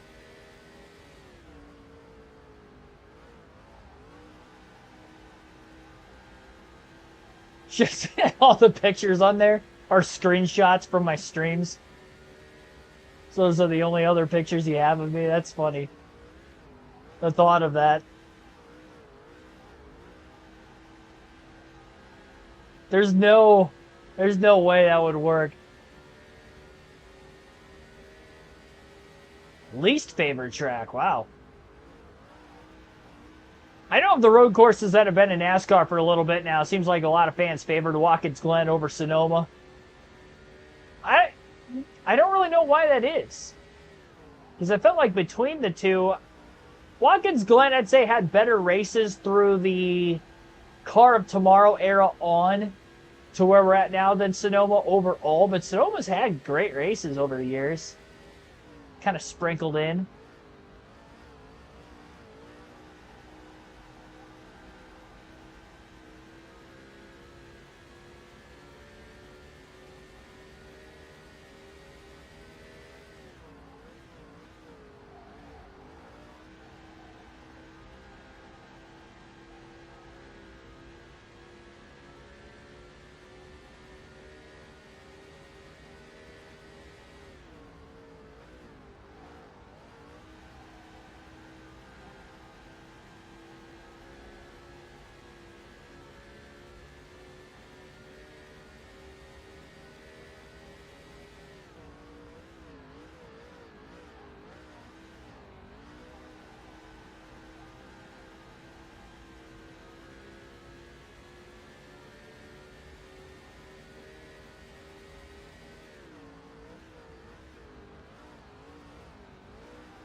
I'm hoping that whenever we do have to pit, we pit under green. Because knowing I'm going to have to take 4 tires, we're less likely to lose the race. Not lose the race, lose the lead. I'll end up winning this race. I've no doubts. But to try to lead every lap, which we have done for 187 of them, we've got to win the race off of pit road. And we have to stay out longer than everybody else, which is where we're really going to give up time on that. But I don't trust the pit crew with a 4-tire stop to get me out with the lead.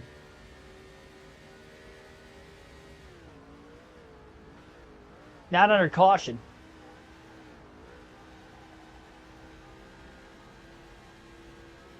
So if we get any yellows, I'm fine with that as long as it's before we pit.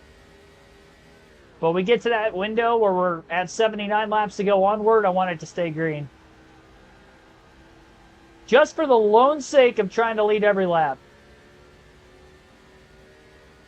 You know, maybe I take left sides only to ensure I'm going to win the race off pit road. We're going to be pushing it on rights, but we're in a situation where I'd like to think I should get the #1 seed for the chase pretty easily. You know, why not risk it to try to make history and lead every lap? I don't get these opportunities often, and again, I have not done that on this game. In any series, Busch, Truck, Cup, we have not done that in a full race yet. I'd say I qualify on the pole a lot less in NASCAR 08 than any other EA NASCAR game we played on the channel. So my opportunities are going to be a lot less on this game, which is probably why we've done a full truck season, didn't do it. Almost a full Busch season, haven't done it. Now here we are in Cup. We've been close on a couple of occasions.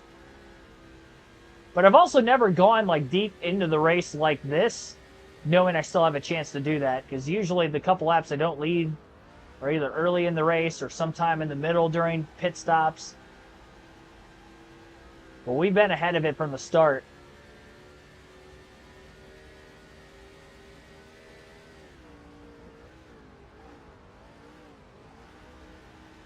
Yeah, Jeff Burton led every lap in New Hampshire. That was when they had the restrictor plates on there. This is no restrictor plate needed to try to do the same thing Jeff Burton did on that Sunday.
Just now getting to halfway out of gas.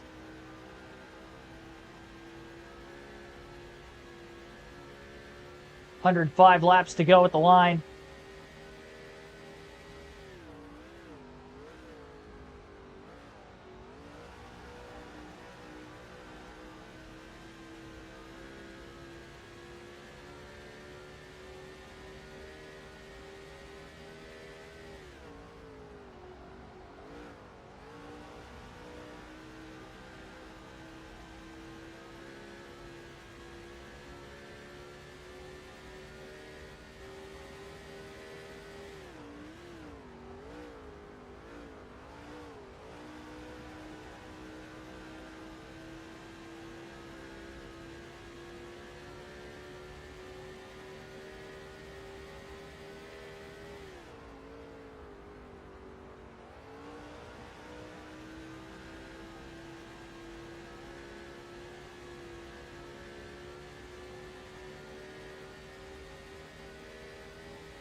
Big time drift getting into 3.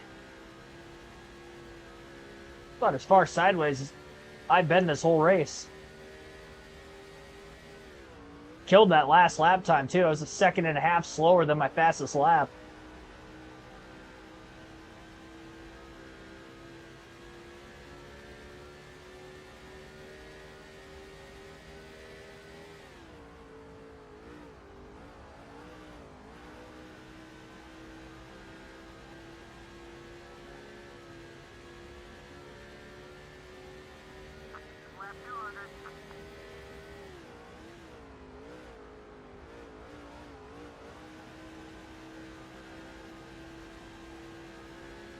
Hundred laps to go this time by.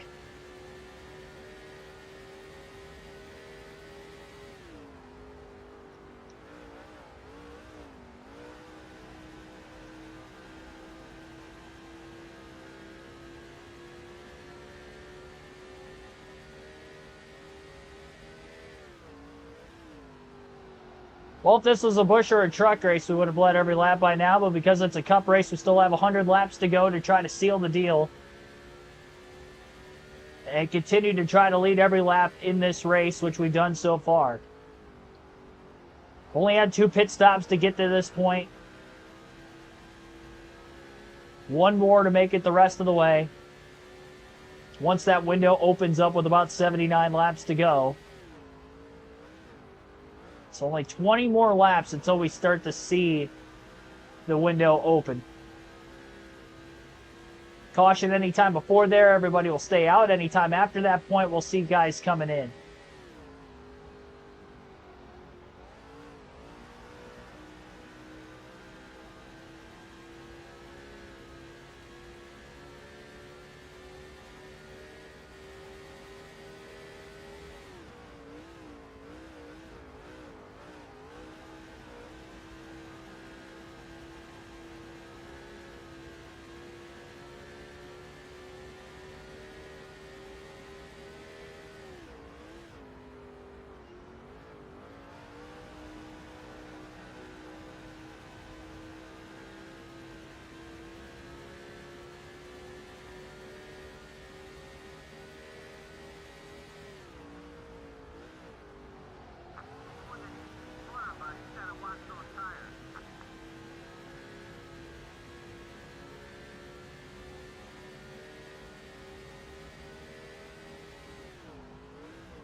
I guess when Pablo Montoya never had a debris caution. Been green for about 30 laps now.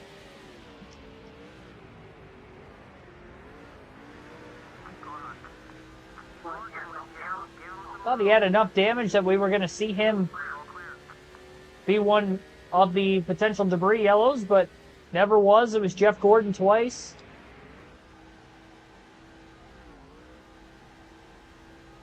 Casey Kane holds about a 2.5 second lead just beyond that. Lapped a couple more cars. One of them was AJ Allmendinger, who was already a couple laps down, as well as the other car he was racing with.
Yeah, I've got to work again tomorrow, and I've got a lot of notes to take for tomorrow's streams. Xfinity and Cup notes I got to take for Sonoma this weekend. So I'll be cranking that out as much as I can tonight, completing whatever else I have left of it at work tomorrow.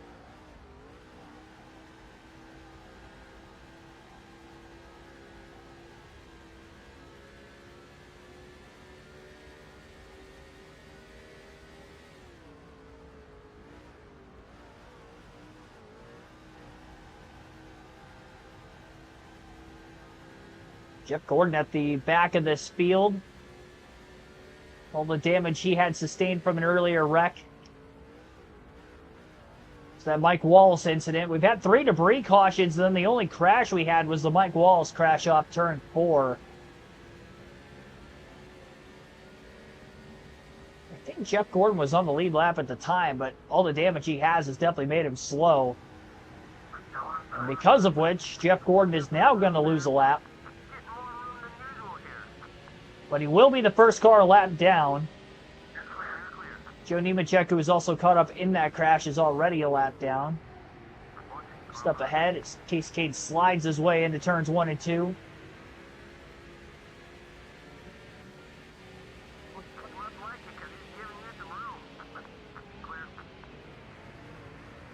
Dave Blaney overdriving the entry to the corner.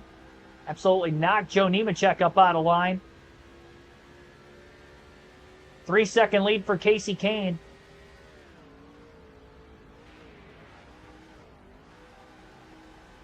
It is a little bit weird not having New Hampshire in the summer.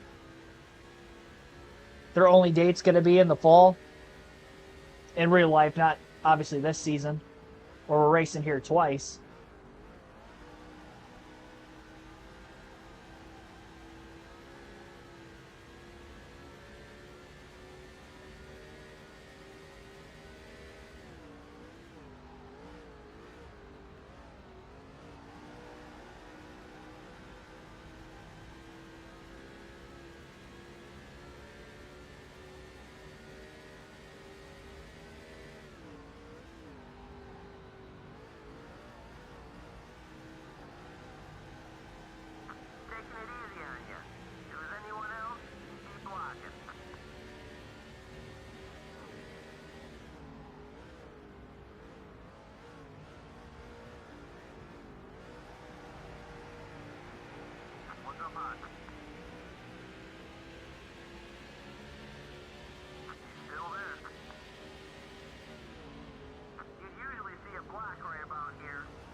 Trucks race at Berlin Raceway. It's not too far from where I live. I'd consider it. Well, the problem is by the next NASCAR season, I'm not going to be living here anymore, though. So I'd probably lean towards no then. I wouldn't go, but had it been beforehand, maybe. I don't think they'll ever go to Berlin Speedway, though. It's too close to Michigan International Speedway. A lot of these standalone events, for the most part, are in cities that don't already have like a cup date. Indianapolis Raceway Park is the only outlier to that, where the truck and then even the Xfinity Series back in the day used to race there while the Cup Series is on the big oval. Now Cup and Xfinity are on the big oval, while trucks are at IRP, and they even went away from IRP for a while, then they just went back a couple years ago.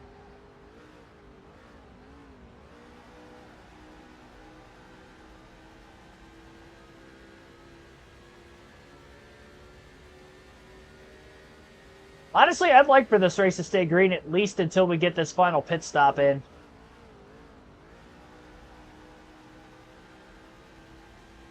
Trying to push the fuel window as far as we can. We're at 80 laps to go, 81 to go. Right on the edge of the window right now. A couple more laps and then we'll be in the good. But I don't want to lose the race off of pit road. And if it's a caution flag circumstance, we're more likely for that to happen.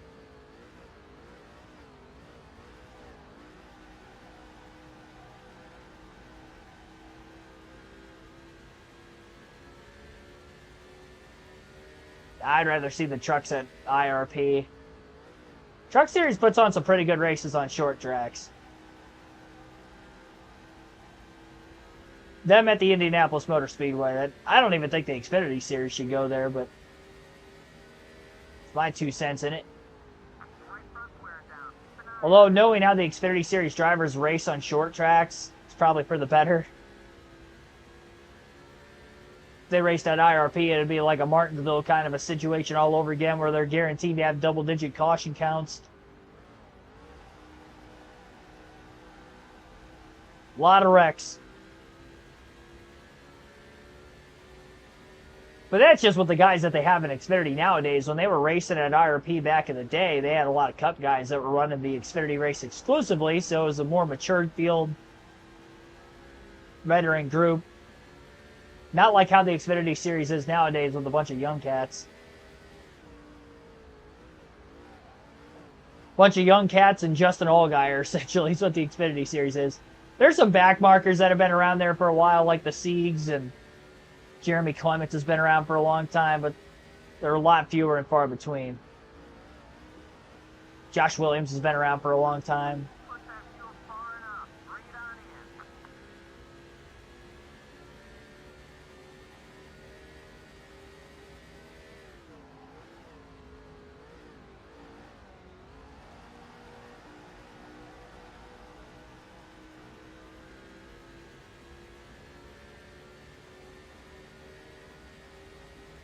I just think IRP is a better racetrack for stock cars.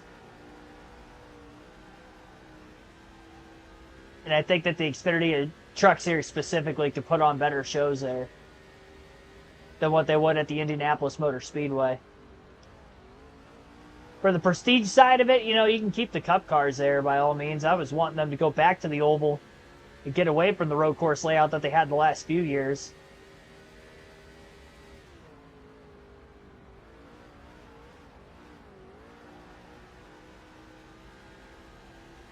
So I'm glad they're back on the oval.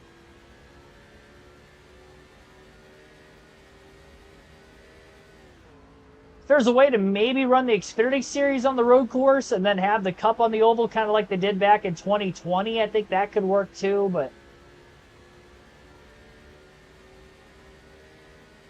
that'd be the alternative. For me personally, I don't think that that would happen.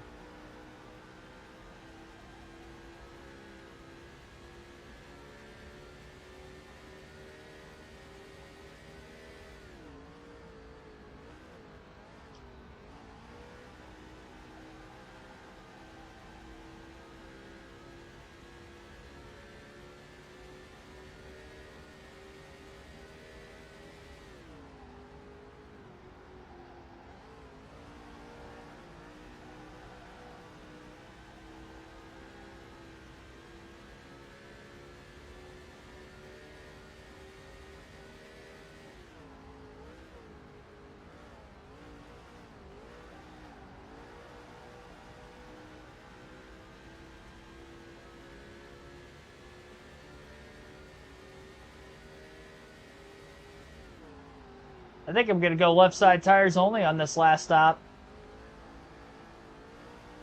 The rights are going to go pretty much the entire second half of the race, but I want to lead every lap. Our lead's starting to shrink right now. I'm giving up a lot of time.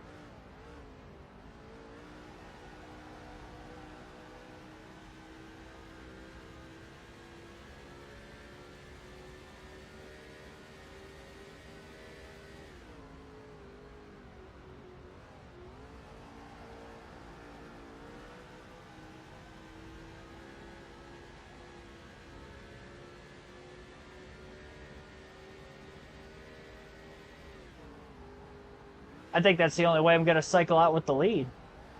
I might lose the lead before that. Definitely struggling for rear grip. A lot of the run, it was only on the first half of it. But now,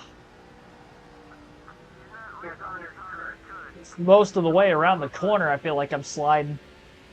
70 laps to go.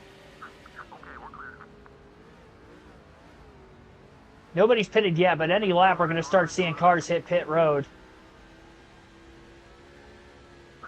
As Kurt Busch loses another lap.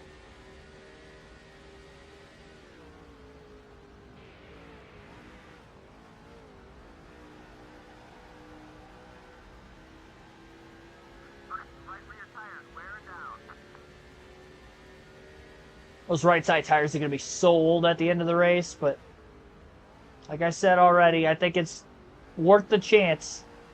We don't get opportunities like this very often. It'll probably make the race more competitive. Changing the left side tires only. We've got some cars hitting pit road this time. Not us. We're going to stay out of the racetrack. But a 2-second lead again.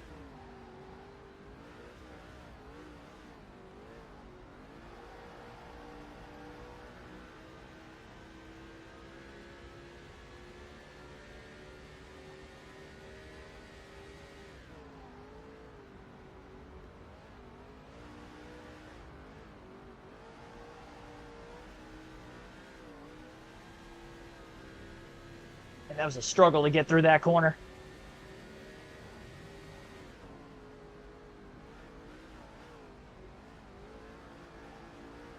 All the rest of the lead lap cars are in right now. So we're going to pit this time.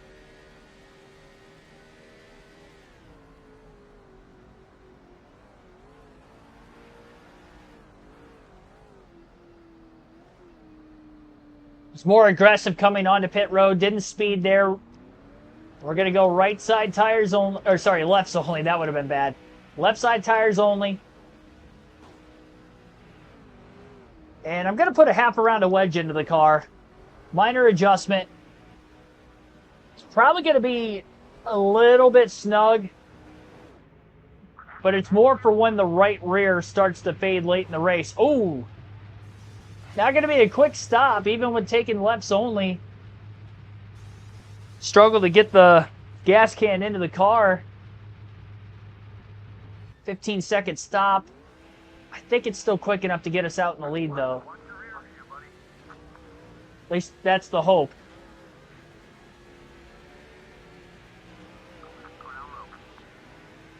It wasn't by much, but we get by Kurt Busch leaving the pits, who is a lap down. Kevin Harvick is in second, not far behind us. And we still have the lead. So we went lefts only, so that way we can continue to try to lead every lap in the race. We've got a 1-second lead on Kevin Harvick after cycling off a pit road. But our right side tires are going to be it. This is it for the race. Not going to be pitting the rest of the way, unless I for some reason lost the lead and then we catch a caution. Because then I'm going to need the grip in the tires to get that lead back. But unless that happens, we're going to do what we can do.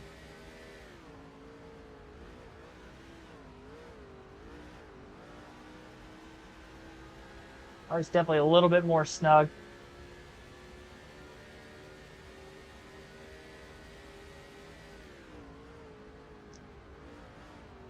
But I was prepared for it.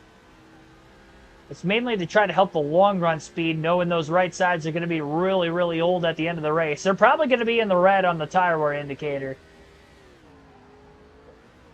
Try to get out to that 2.5 to 3 second lead like we've been doing for most of the race. Try to sit on it. I don't know that we've seen the last caution necessarily in this one.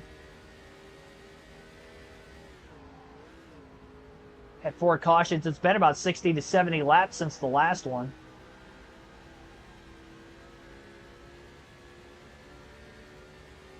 Still 62 laps to go.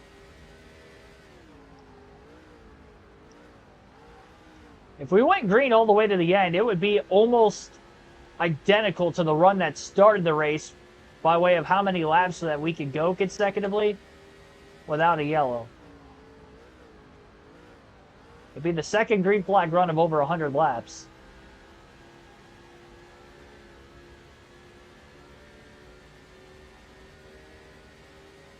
If we catch cautions much later in the race, I think it's going to be a lot harder for us to hang on when the tires get really old on the right sides.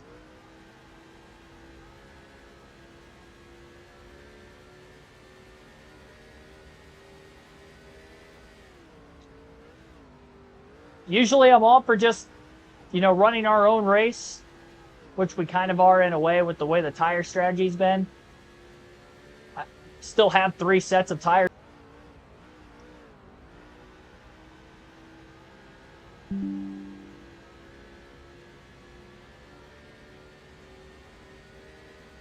Yeah, we're looking pretty good. Watch a race in the snow. They have, they're like ATVs, and they'll race them on, like, ice rinks or frozen water.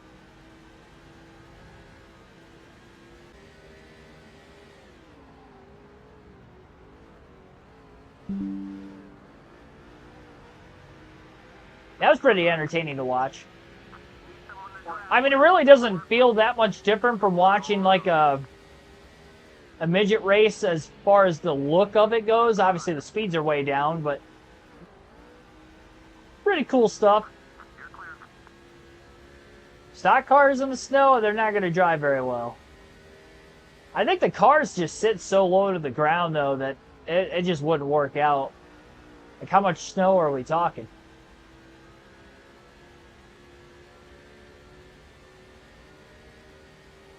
Get caked up on everybody's grills. These Cup cars can't even race on the dirt properly. I don't expect them to race in the snow.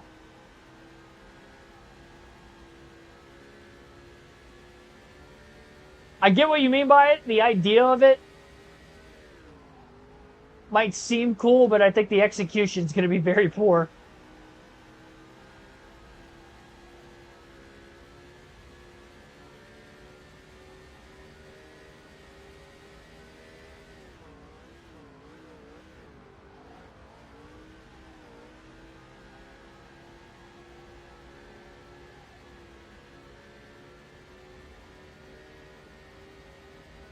Yeah, foot of snow's way too much.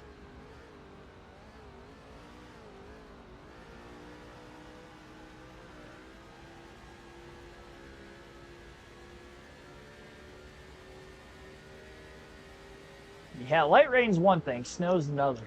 Especially a foot of snow. They wouldn't be able to drive. 12 inches?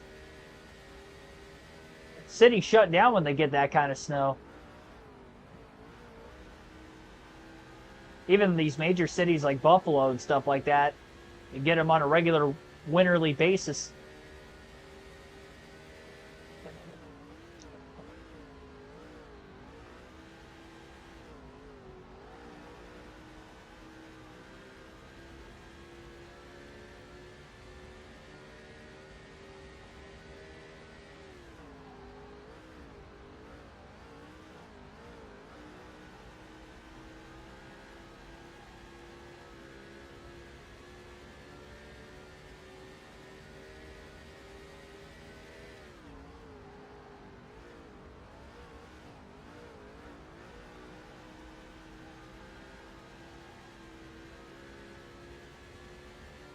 Well, the super speedways with the Busch Series and with the Truck Series, super easy on this game. The Cup side, pretty competitive, so I would expect us to have a really competitive race on Sunday afternoon when we do the Pepsi 400 at Daytona.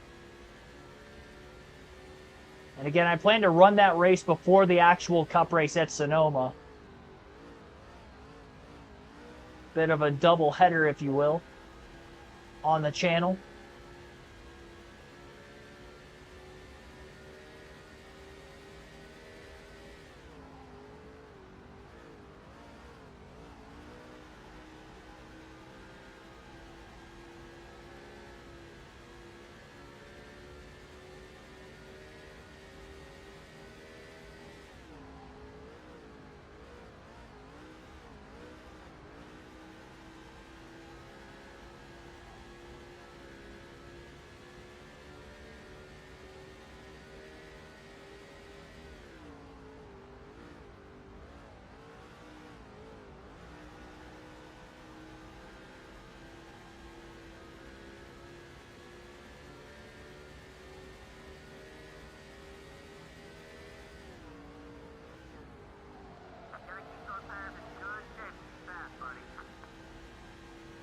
Big time slide.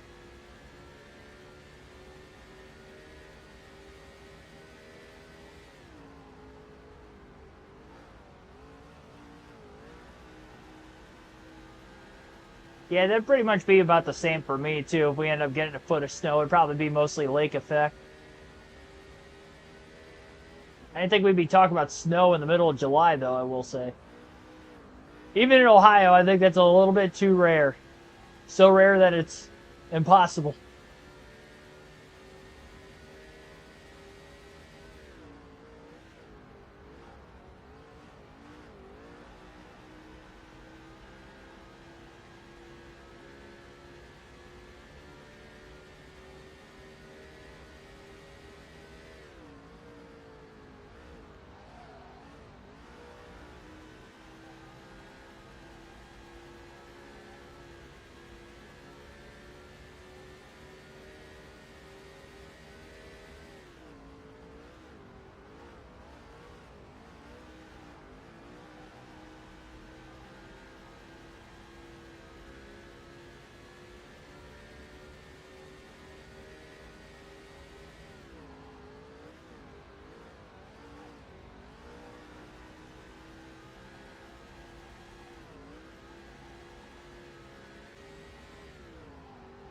100 plus is a possibility. I don't know that I've hit triple digits yet this summer in my area for temperature. There was a couple of weeks where it was really close.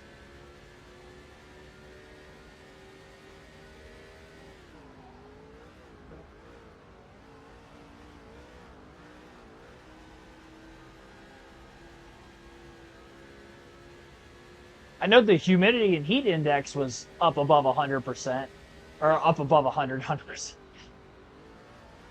It was up over 100 degrees on the feel like temp, but I think the actual temp was hovering around 98, 99. I don't know if it broke 100. It might have while I was inside and in work and not really paying attention to the weather. Maybe like 2 o'clock in the afternoon one of those days it did, but now we got close. It's finally cooled down a bit around here, though. It's been kind of in the mid to high 80s all week.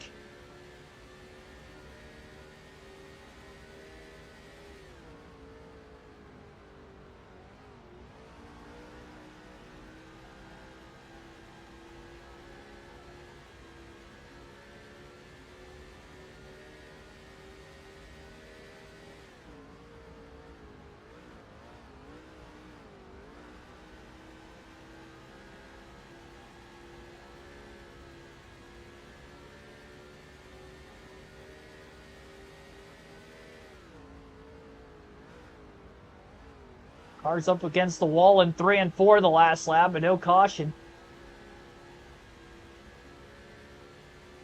Just throwing over a 2-second lead, just under 2.5 to the second place car.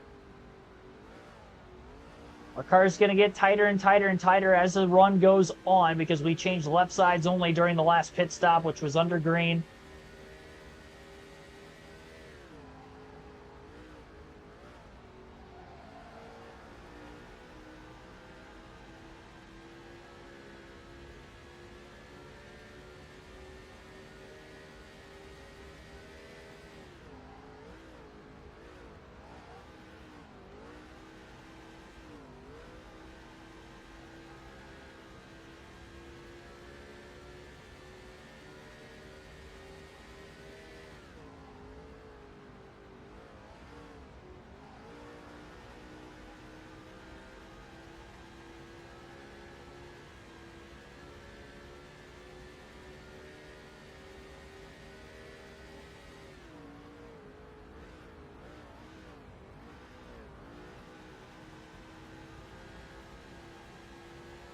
Not gonna lie, I almost kind of forgot I started the race at 5 and not 6 p.m. Eastern.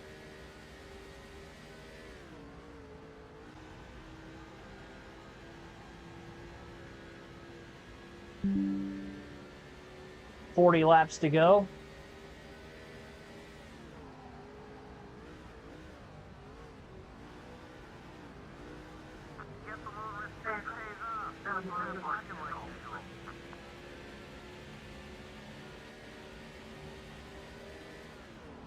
Doubtebug5, thanks for tuning in. Watching some of the cars at the back of the pack that have had damage for most of the race, running slower lap times.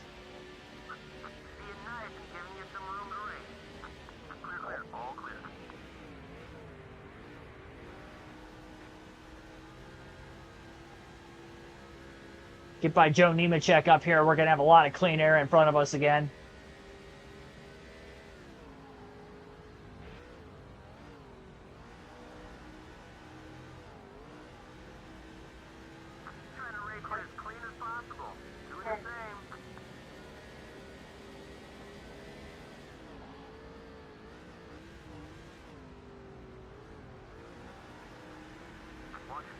Nemechek pulling up out of line, out of the way.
Yeah, the mistake we made by the pit crew, honestly, if we cycle off of pit road with a 4-tire stop, I definitely would have lost the lead the last time.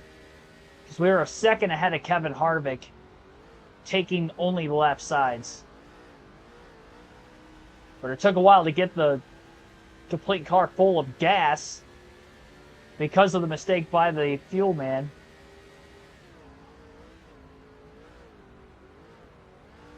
So our chance of trying to make history by leading all 300 laps in the race is still alive. We've got a 2.3 to 2.4 second lead, managing on old right side tires.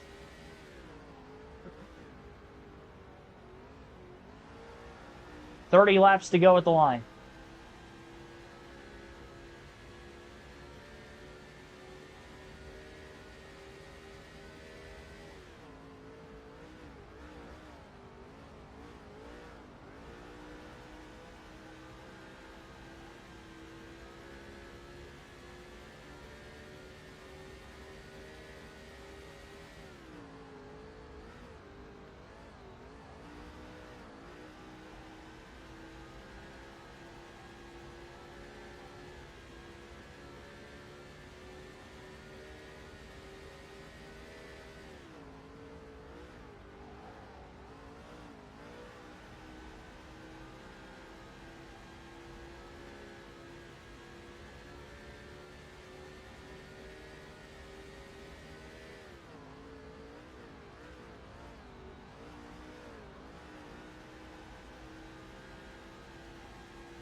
That was a big slide.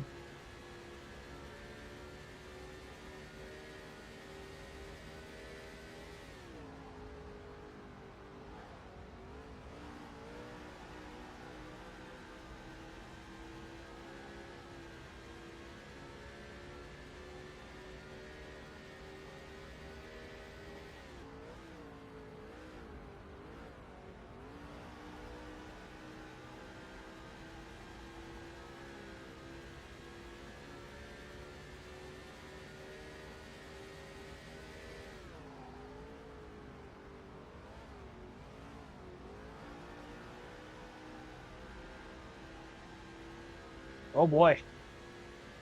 Smoke past the start-finish line on the front straightaway, but we stayed green.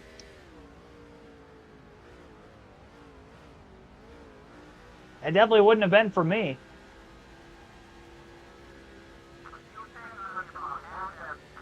Halfway through the fuel run, 25 laps to go this time by.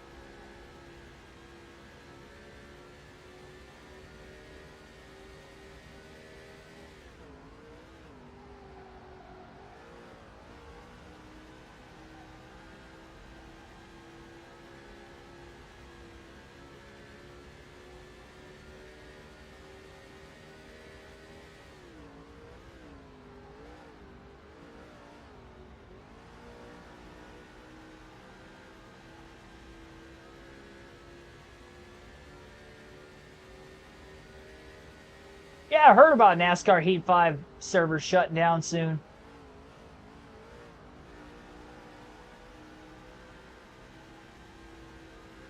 Well, that lets you know that that's going to get a lot of people in geared to have to buy that new NASCAR game coming out about a month or two after the servers shut down on the Heat side.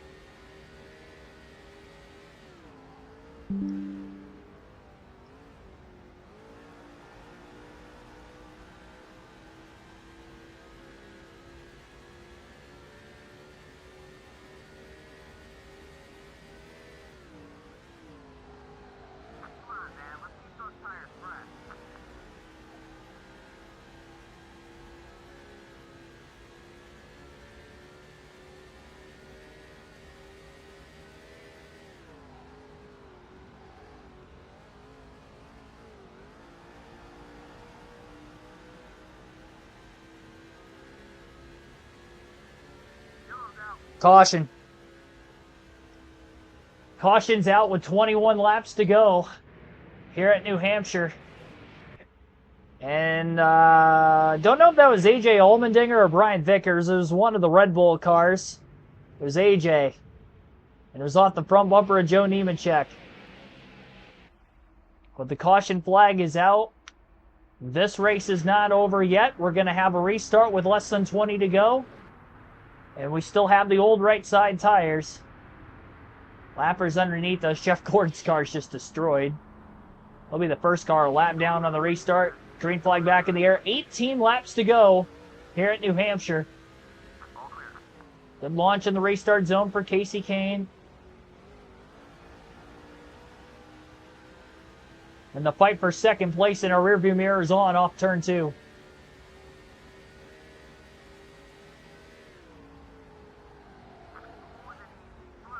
Pushing a little bit too hard right there.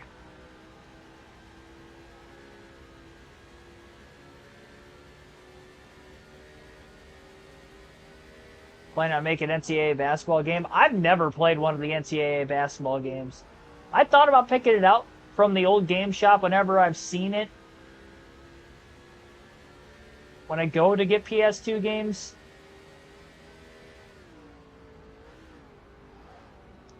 Never did, though.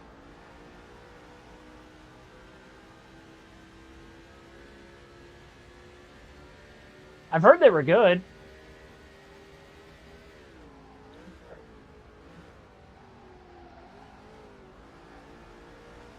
power slide into turn one.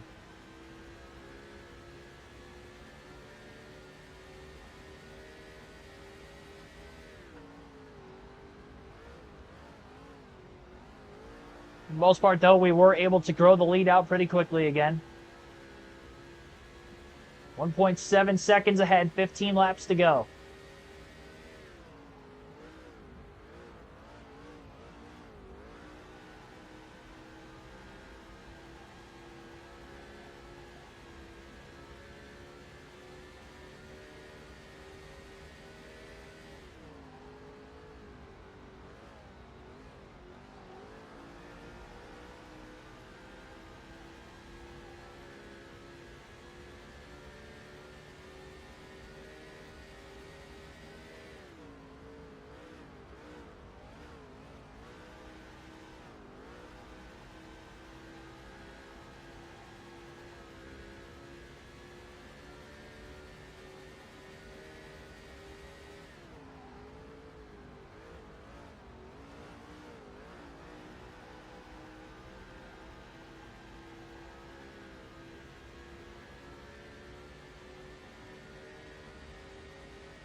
Right front in the red now on our tire wear indicator.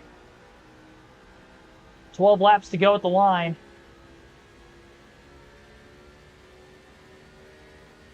.7 lead still.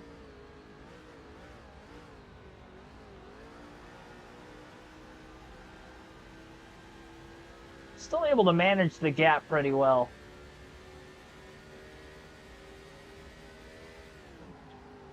Get out to this decent sized lead, then we just kind of sit on it.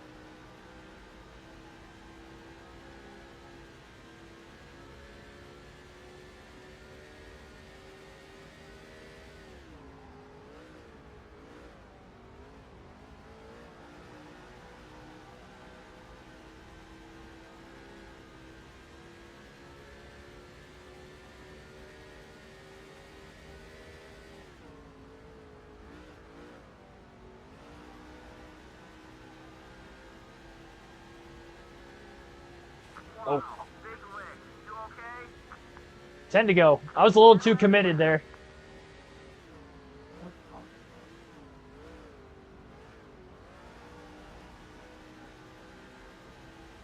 Gotta remember the car's getting a little tight.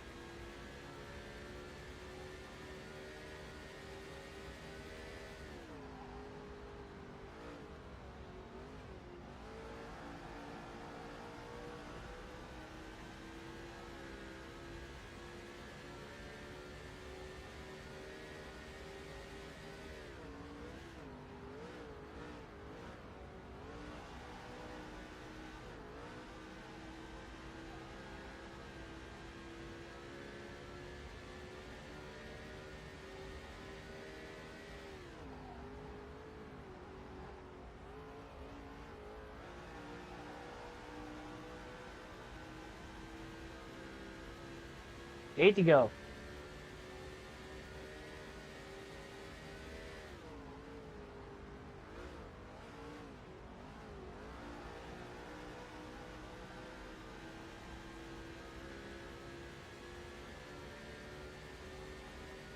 I just have a feeling that the game's going to glitch and it's going to say that I didn't lead every lap, even though I clearly did. And I made sure that I was going to with the way the timing of every pit stop was, whether that was the one under caution or the two we had under green in the race, to ensure the fact that I had a chance to lead every lap after starting on the pole. And here we are, lap 294 of 300. We've led every lap. Look.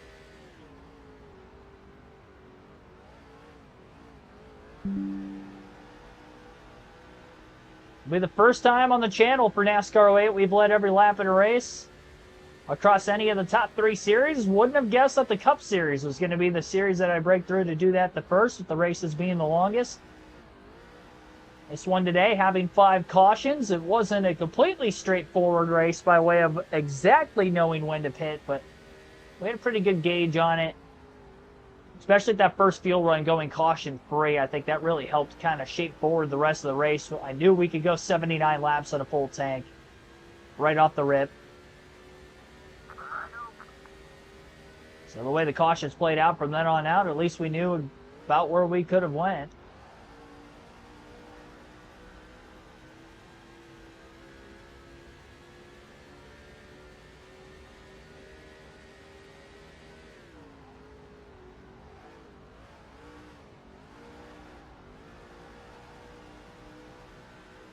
Four laps to go at the line.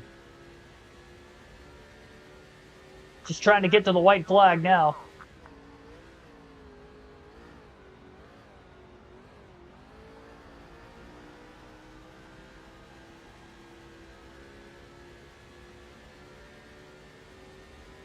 Still 2 seconds out ahead of the rest of the field.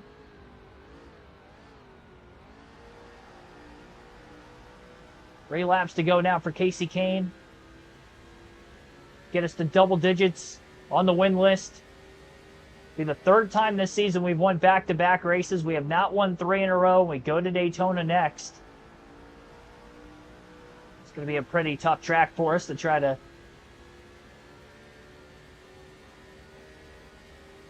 get that third win in a row, but do my best with what we've got. 2 laps remaining. 2.1 second difference at the start-finish line.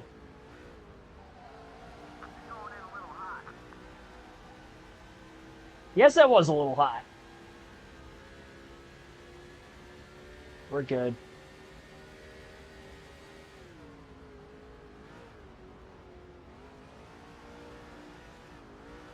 We are A-okay.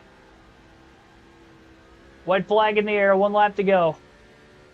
Lap 300, keep it up.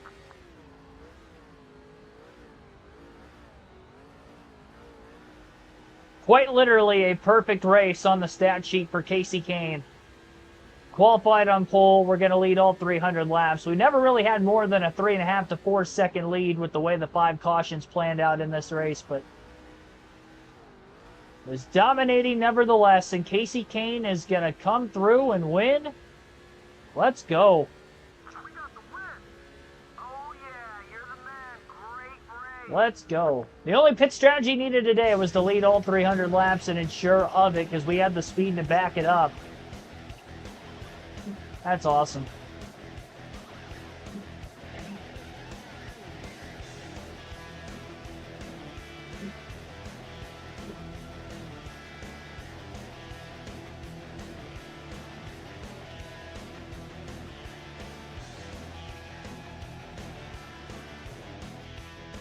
Let's go.